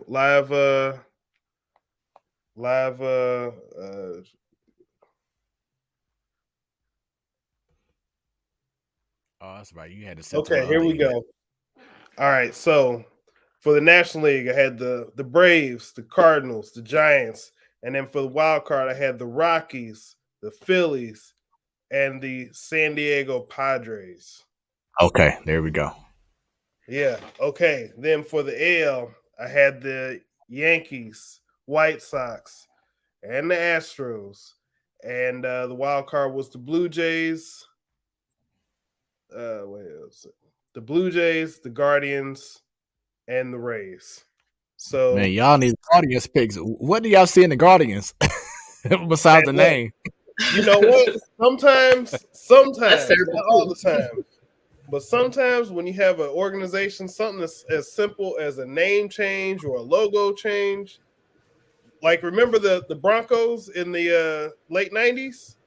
Like they were okay, but then when they changed those uniforms in 98, all of a sudden they're in the Super Bowl. So the Guardians/Indians logos, the only thing that's changed is the font a little bit, and there's no Indian face on there. Like that is like that, and you know they what? look just like the Indians.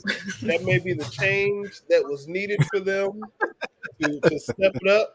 I didn't say they were gonna. I didn't say they were gonna go far. I just said they make it to the wild card.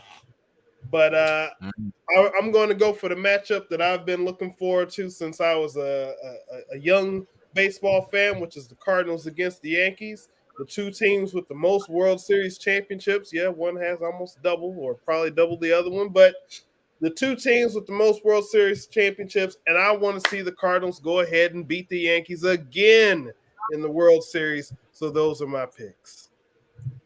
Okay.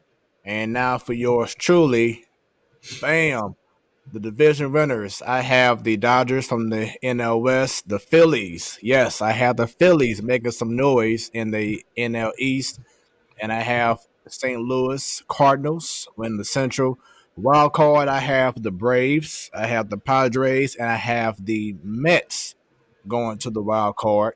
In the AL, I have Astros, I have the Chicago White Sox, and the Toronto. Yes, I think this year is going to be the year for the Blue Jays. They're a In fun the AL. team to watch. Yes, they are, and I want to bring something up as soon as I get done with this. Wild card, I have the Tampa Bay Rays, the Mariners, and the Twins. World Series, I am going there. I'm taking a risk, a big risk, by going with the Blue Jays versus the St. Louis Cardinals, and I'm going with the home team, STL, going all the way. So, you brought up the Blue Jays and being fun to watch. Joe, I saw a video on Twitter a while back. I think I retweeted it. But like they had like this player intro, and you thought the place was like a freaking club. Lights going crazy, LEDs. I mean, it was a freaking show in Toronto. And then plus the team is really good. I mean, from Bichette to Guerrero to I know your guy George Springer. They just got Matt Olson. They're getting Chapman. the pitch. Chapman. They're getting pitching. I mean, they are just doing it up in Toronto. But they're doing what's required in regards to the ambiance, the setting. They're doing what's required to bring youngsters into the game. And that's what I like about watching this team, whether it's the play or just going to the game, the whole experience. And I asked this question on Twitter. Remember how the Cardinals just got those new LED lights, and they first started off when a home run happened, or the game ended, then the lights would kind of flash, and it'd be like a little show. But something happened in which they stopped doing that. Do you know what happened? Because I haven't seen it anymore. Yeah, I have no idea why that stopped. I don't know if it was like the strobe light effect, and maybe it affected a player or something. Who knows? I will say, yes, their opening day there in Toronto was amazing. Me and Brennan had it on just because, like I said, they're a really fun young team to watch. And it felt like a hockey game, with everything going on. They had hats on every single seat in that place for someone to wear. And I think they've been doing that every home game so far. So if, in past shows you've asked, what's something that teams can do to get younger fans interested into the game, and just something as little as that, light shows and stuff for nice entrances like hockey does in the playoffs. So, but this team, the Blue Jays, I know they got some injuries already early on, but top to bottom with the lineup, the bench, the bullpen, the rotation, I think they're like top three, one of the best all-around teams in all of baseball.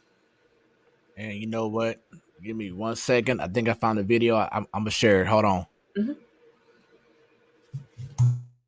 So this is what happened. This is what I'm referring to in Toronto. I mean, this was just an incredible atmosphere. I want to go ahead and show it off for the people so they can see for themselves. Of course, you can't see it if you listen on Hot 365 radio. So sorry about that, but you can definitely probably hear the excitement going on. So just check this out and enjoy the sounds. Let's see here.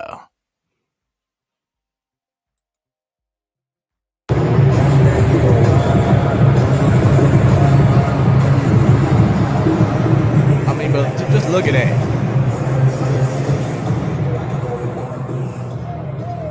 That's like in between innings or right before the game. And it looks amazing. Yeah, so that's I think, like I said, that's why I think they're just doing it every home game, because opening day that place was packed, to the roof. So yeah, it's definitely a really good atmosphere, and it sounds silly to say because these are grown men playing a sport, but that stuff gets people fired up. I know you got to see it at the home opener. They waited a second to put it on social media, but the Cardinals with the STL in the background and like a home plate, and them showing them, just like Kisner with his gear on, putting his mask down, and it's just stuff like that. And I think Danny Mac was saying like the players get excited for that stuff. They like seeing this pump up stuff. In 2019, when the Cardinals went into the postseason, they had a really cool video posted, and it had like some good music, not this cheesy music that Cardinals in the past have done. This good music that you could actually vibe to, and it got you pumped up. So that's definitely something that could get the younger crowd interested into the game with.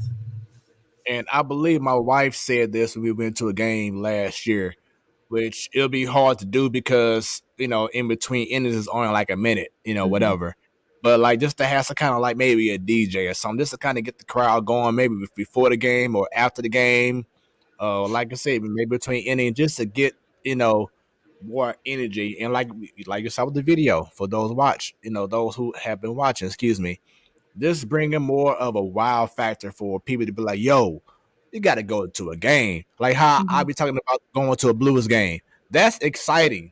Going to a Blues game is exciting because of what you see in between periods, doing timeouts, the atmosphere by itself is amazing. Of course, we love seeing Cardinal baseball because we just love seeing baseball, But we still want to be able to find a way to get these kids and younger people, whatever, whomever, to be excited about just the overall experience, and that's going to be a great way to bring people back to watching baseball. I will say with Toronto, they can. I don't think they really have a retractable roof. I don't think, right. But it's mostly closed, and then hockey, it's closed, so you can make it dark in there, literally with a switch. So it's easier to do it like that. You can't really do stuff with most baseball stadiums because during the summer, most games start and it's still daylight out. It's like 8 o'clock whenever, it starts to actually get dark. So but there's definitely ways that they can figure out how to do, some type of light show, 7-inning stretch, after the take me out to the ball game, you could do something. Or like how the Blues, they have a little section, I think it's behind where the Blues shoot twice. I can't remember, but I think they have someone there that usually plays music, just randomly throughout the game. So just little things like that I think would get people excited for the game. Yeah, definitely agree with you right there. So sticking with baseball, Charlie Blackman, he's a player for the Colorado Rockies. He recently has been promoting gambling, betting, should I say, on MLB and everything. How you have your FanDuel this or whatever. Which, of course, think about baseball and think about betting. Think about the great Pete Rose and how he's not in the Hall of Fame, how he's pretty much banned from baseball. Do you feel now, and welcome back T-Bone for his opinion too, and of course for those watching and listening, with Major League Baseball, with Charlie Blackman and more guys eventually coming out wanting to promote betting on baseball, do you feel that this is a perfect time to find a nice way to bring back Pete Rose first into MLB so he can eventually get into the Hall of Fame now that betting is taking more and more over in regards to baseball? I mean, it gives MLB a reason to do it now. I think it probably should have been done a while ago. It's the same thing with the White Sox scandal. It's, like Sheila Joe Jackson. He's still not in the Hall of Fame, and that's, a travesty because of all that type of stuff. So, yeah, I mean, it'll give them an excuse to finally, let him in. Who would be the people deciding if he got into the Hall of Fame, though? The Probably same people Rob. Yeah, I was gonna say with him. He's the one who has to initiate the talks and everything, get everybody to hopefully agree. But then I'm not talking about letting him. I'm not talking about unbanning him from baseball or from the process. I'm talking about who would be the people who would elect him into the Hall of Fame. Anyone, right? Because they think it's stupid that he's not in it. Yeah, that's what I was getting at. I think the same people who elect the usual players, the Hall of Fame committee would be the ones who would do that. So then my next question is, do they find gambling or steroids to be a worse offense? I think the people nowadays that vote kind of see them equal, honestly. Like you see majority more and more now that people think Barry Bonds should be in the Hall of Fame. So I just think the way people are thinking now is different. So based on those writers, if they view steroids and gambling equally, then what are the chances of him getting even into the Hall of Fame, even if he's eligible? Because there's people already.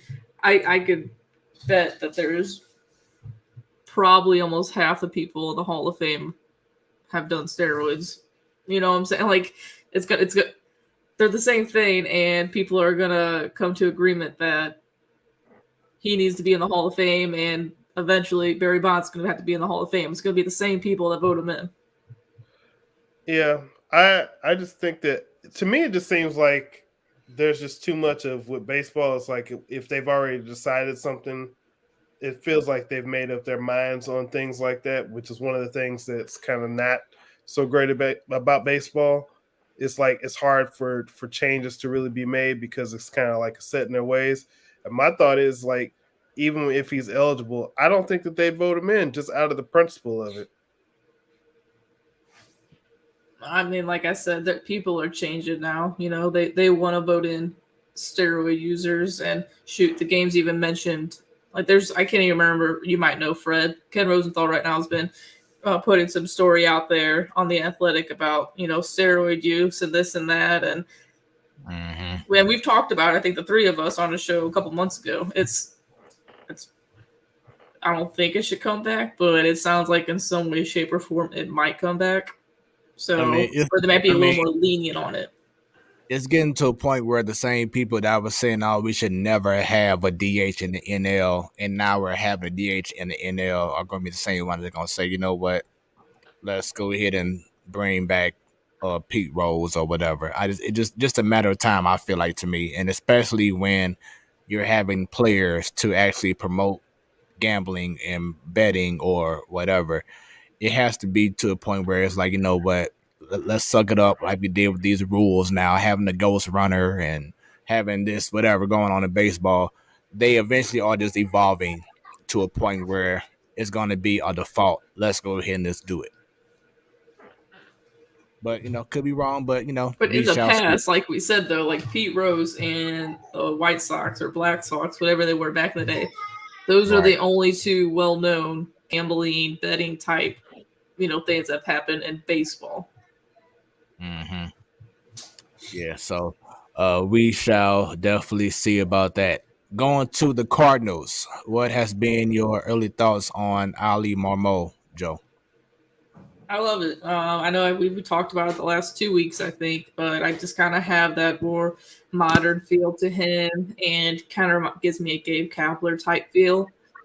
He's, today was the first time he like changed the top of the lineup, which I was perfectly fine with. Carlson struggled the last couple games or so, but I like how he's switching 5 through 9. Depending on who the pitcher is. Against the Brewers on Sunday, we lost that game by 1 run, but I liked how he brought back Kisner and pinch hit Corey Dickerson there, and I just think he's making early on really good moves. And I like I said, just the modern feel to it. He's switching things up, and it's something different than we've seen in the last 10 years, honestly. Yep. And before we continue on with the Cardinals talk, T-Bone, I know you got to go ahead and go. So you have a great rest of your evening, and look forward to the Man Cave next week, brother. Yeah, we'll be here next week, and looking forward to talking about some more sports. I'll have some more Blues and Cardinals games that I will have seen by then. And by the way, I did get to see at least 2 Cardinals games over the weekend. So, or one that I saw, the other one I kind of listened to. But again, I was enjoying all the St. Louis sports that I could find this weekend. So I plan to keep that trend going as much as I can. I got that ESPN Plus, so I'll be seeing a lot more games than I had in the past. My husband would like that because he's more of the baseball hockey person like I am, so he'll have something to say next week. Hey, look forward to it. All right, I'll see y'all later. See ya. All right, now. All right, Joe, just me and you and a little bit of baseball talk before we end this show. So going back to Ali Marmol, yes, I definitely agree with you. I've been a big fan since he got hired. I just always kind of seen this. He just has a different way about him. And like you said before with the lineup, I love how he has handled things with the lineup. Unlike previous regime, sometimes the manager will keep someone in and keep him at the same spot and will say, we're going to wait until he just wakes up and then no. Ali Marmol was like, hey, if you're not doing the job, like for instance, perfect example, Tommy Edman. He started off leading off in spring training, didn't have a good start. So what did Marmol do? Dropped him down until he finds his rhythm, So he put Carlson up there. Carlson struggling. What he do because of the matchup and how and the performance, he put Tommy Edman back up top. Now Tommy Edman got confidence. He's playing. He may not have the swag like Colton Wong because he's not the kind of guy, but you can just tell by his play that he's confident. He's got it. So he's making those adjustments not just because, this guy here, I'm just keep him there the whole season because that's who he's making adjustments based on what's needed for the game, what's needed for that player. So I'm enjoying what he's doing right now with the team.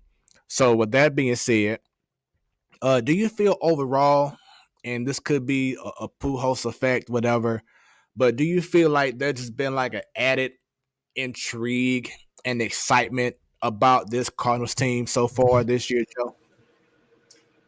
Yeah, I mean it's so crazy because all these topics when it comes to baseball, it's April 20th, like we're not even a month in, not even a full 2 weeks in, or maybe today's a full 2 weeks. But yeah, I mean Albert, he's definitely a part of that, the moving around, the Dickersons, the Newt Bars, seeing Albert in there.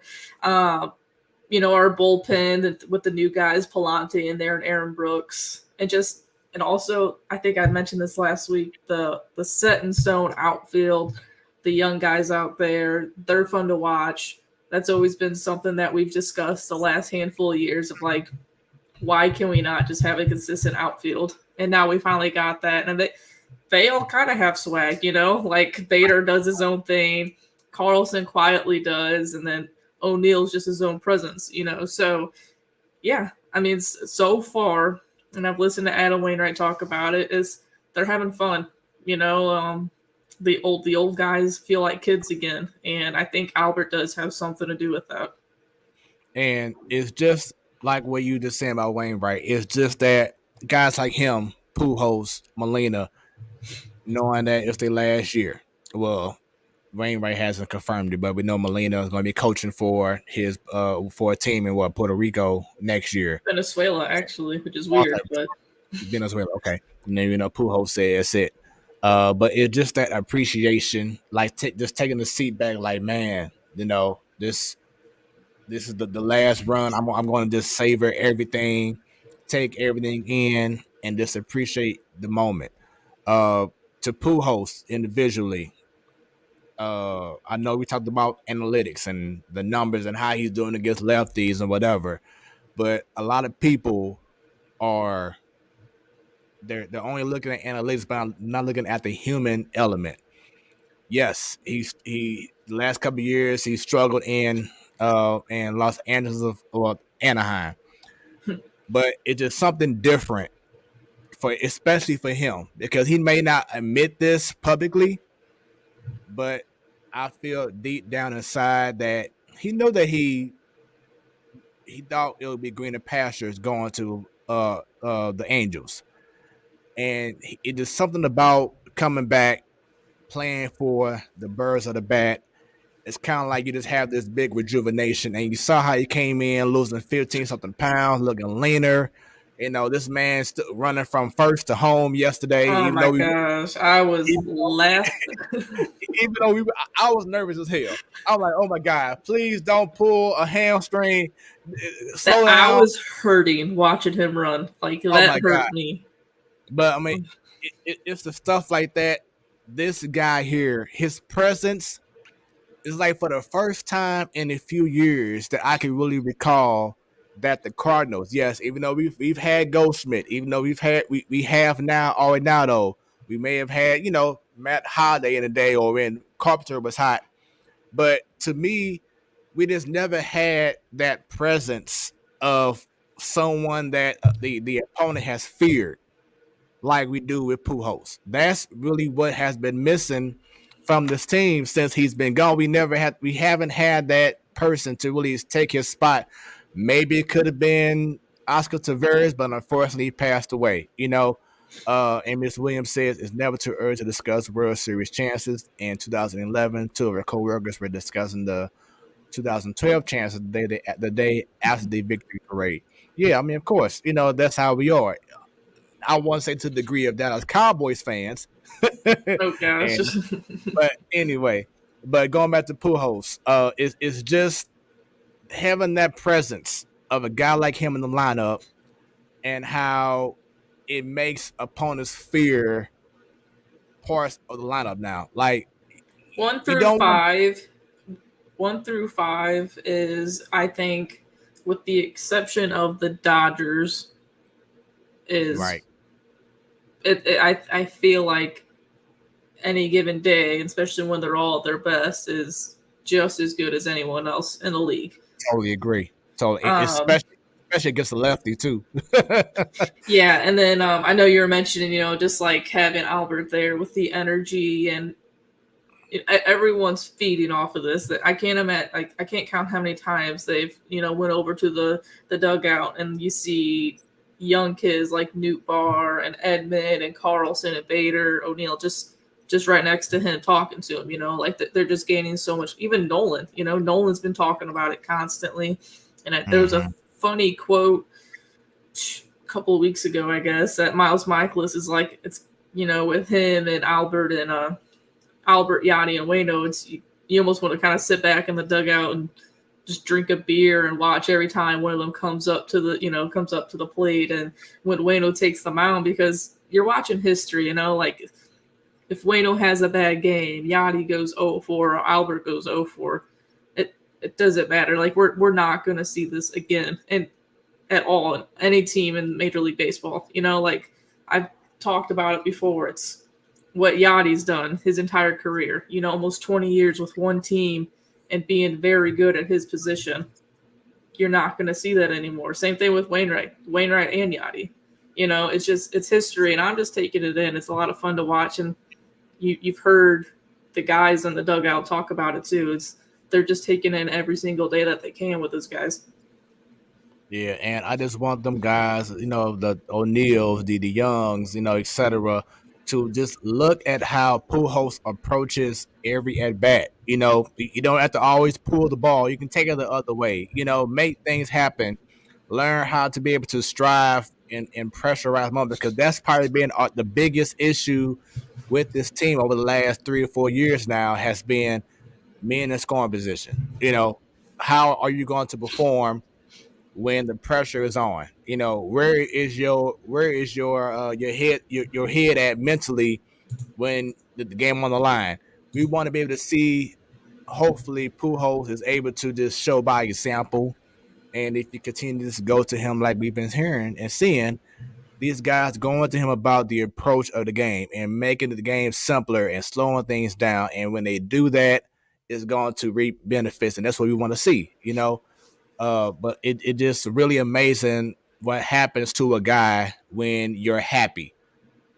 And I feel like that's been missing with Pujols over the last 10 years. Yes, he's been making money. He's been doing his thing.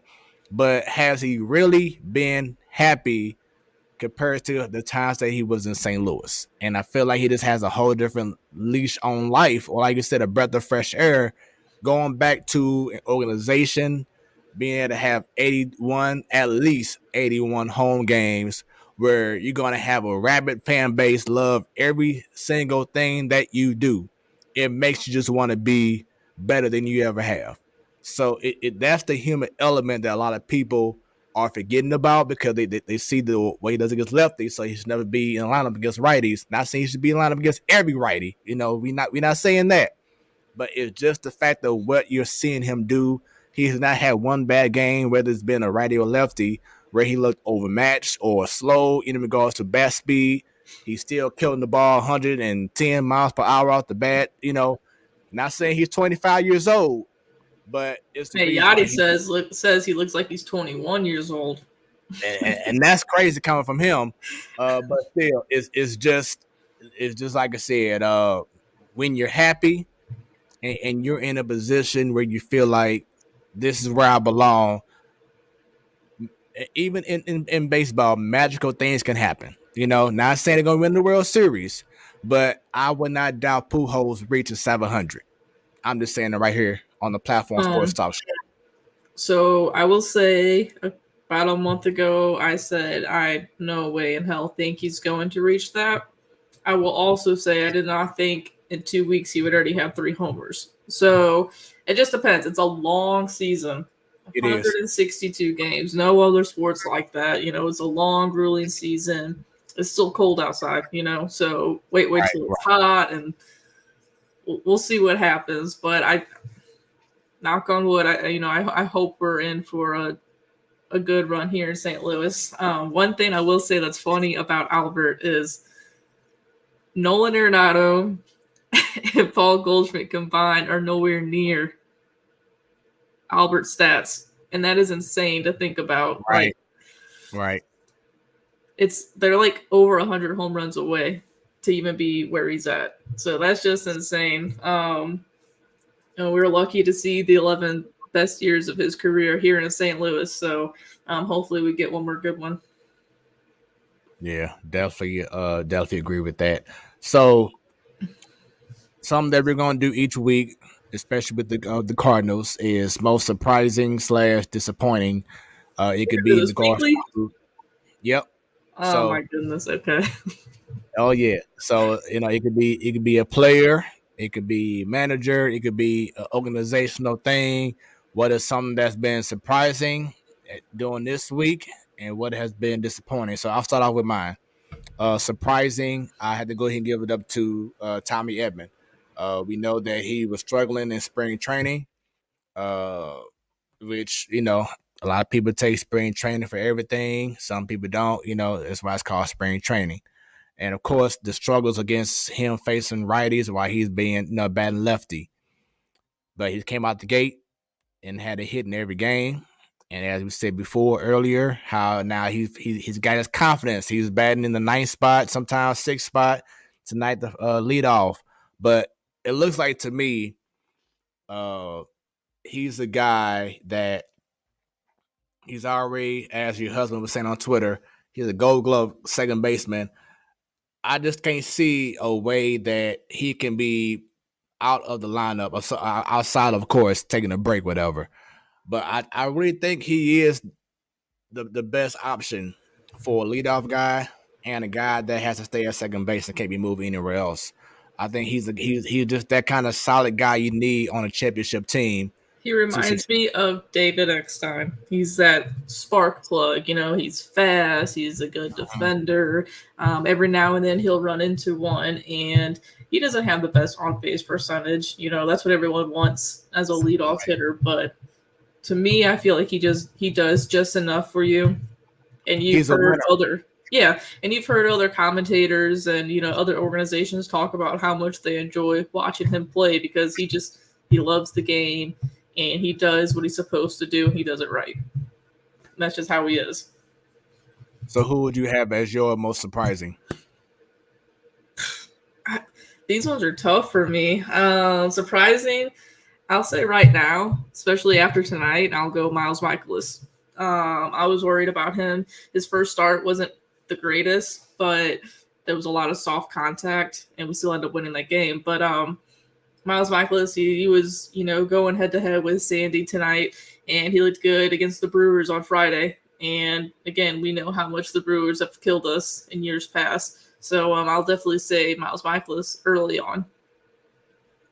All right. So in regards to this, we all know that just 9 games of the season, so it could change next week. But just as of right now, I'll probably say Dylan Carlson. I was hoping for a little bit more. Not saying tear the ball off the cover like other guys are doing, but just was hoping for more steady, consistent results, especially being top of the lineup, batting in front of Paul Goldschmidt.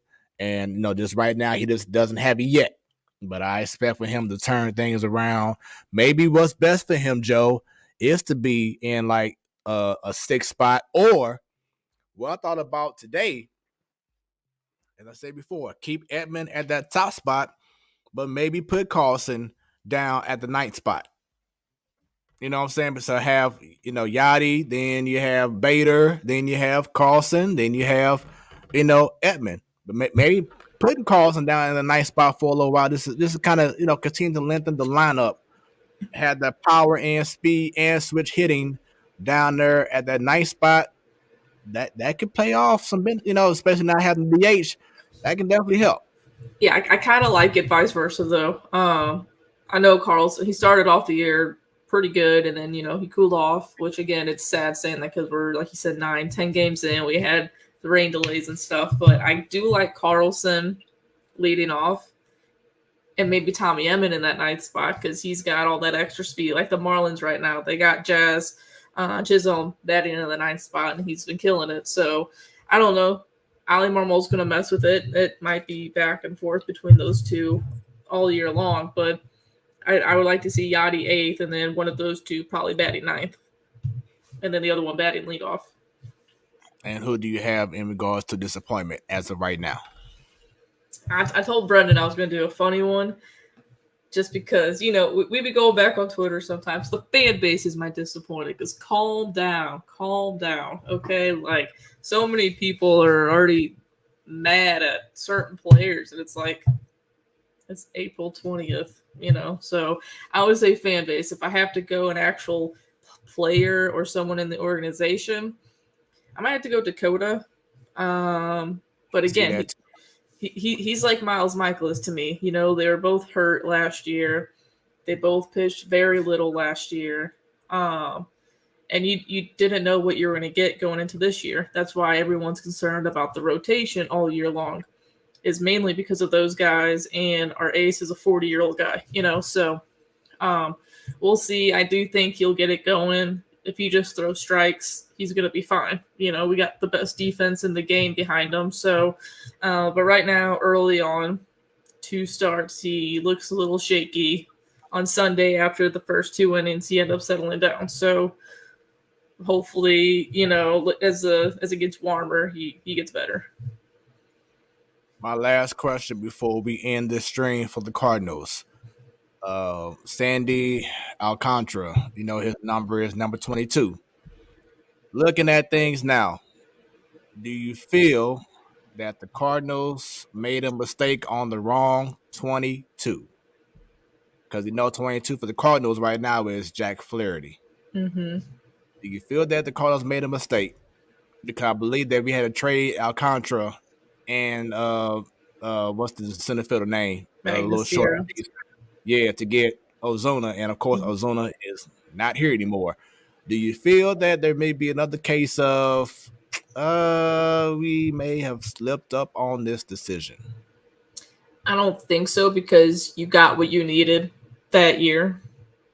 You got what you needed, and that was a big bat, and that was Ozuna. And I honestly think if you want to look at all the trades in the last handful of years, this is the only one that I hate. Like Randy A is not doing much. Adolis Garcia sucks now. Like Patrick Wisdom, he's only playing because the Cubs traded everyone on their team. Your boy John Nagowski, where the hell is he? Where is he? I don't know. So this is the only one that you look back on and you're like, yeah, now I wish we could take it back. But it is what it is, He's dominant. I think he's one of the best pitchers in the game. So that's depressing. But the Marlins got one of the best rotations in the league, I think. So But that's what we needed at the time. I was at work when that trade happened. I was excited. I was pumped up. And as much as you hate it now, like I said, that's what you needed in 2017, 2018. I feel you on that. So, with that being said, that is our show for the evening. It's been fun. Shouts out to Bunny. Shouts out to T-Bone. Much love to Stan. He should be back to host the Man Cave next week. So make sure everyone y'all go ahead and share the Platform Sports Talk Show. Once again, we are on Facebook, we on Twitter, we on YouTube. Immediately after the show, it'll be uploaded on Roku as well for all the Roku TV devices. Of course, shouts out to our new fam, Hot 365 Radio. Check us out. Check them out once again, hot365radio.com, where it's always hot. Or you can always download the app, whether it's iOS, whether it's on Android. Just put in Hot 365 Radio. You can check us out from 7 to 9 p.m. on the station. And of course, if you go past that time, then of course you can always check us out right here on Facebook or Twitter or YouTube. So Platform Sports Talk Show doing, once again, big things every first Wednesday of the month. You already know it's Ladies Night, so that goes down in 2 weeks. And of course, next week we have the Man Cave. So once again, exciting times. Ms. Williams says she looks forward to the Man Cave next week. I do too. I look forward to the guys bringing it. Yeah, the ladies, y'all really brought it this month. Y'all brought it. So look forward to the fellas closing out this month with the bang. So shouts out to you, Joe. Look forward to see you in 2 weeks. Enjoy your bye week. Yeah, hang out with baby Bova. Right, as you and your husband switch roles next week, but should be fun. Your Wednesday night sports delight, the Platform Sports Talk Show. I am your boy Smooth, along with Jobo. There it goes, and I got to bring in the vibes, y'all, because when it's about sports, it becomes our business, and business continues to pick up. We out, ride, we out. Peace.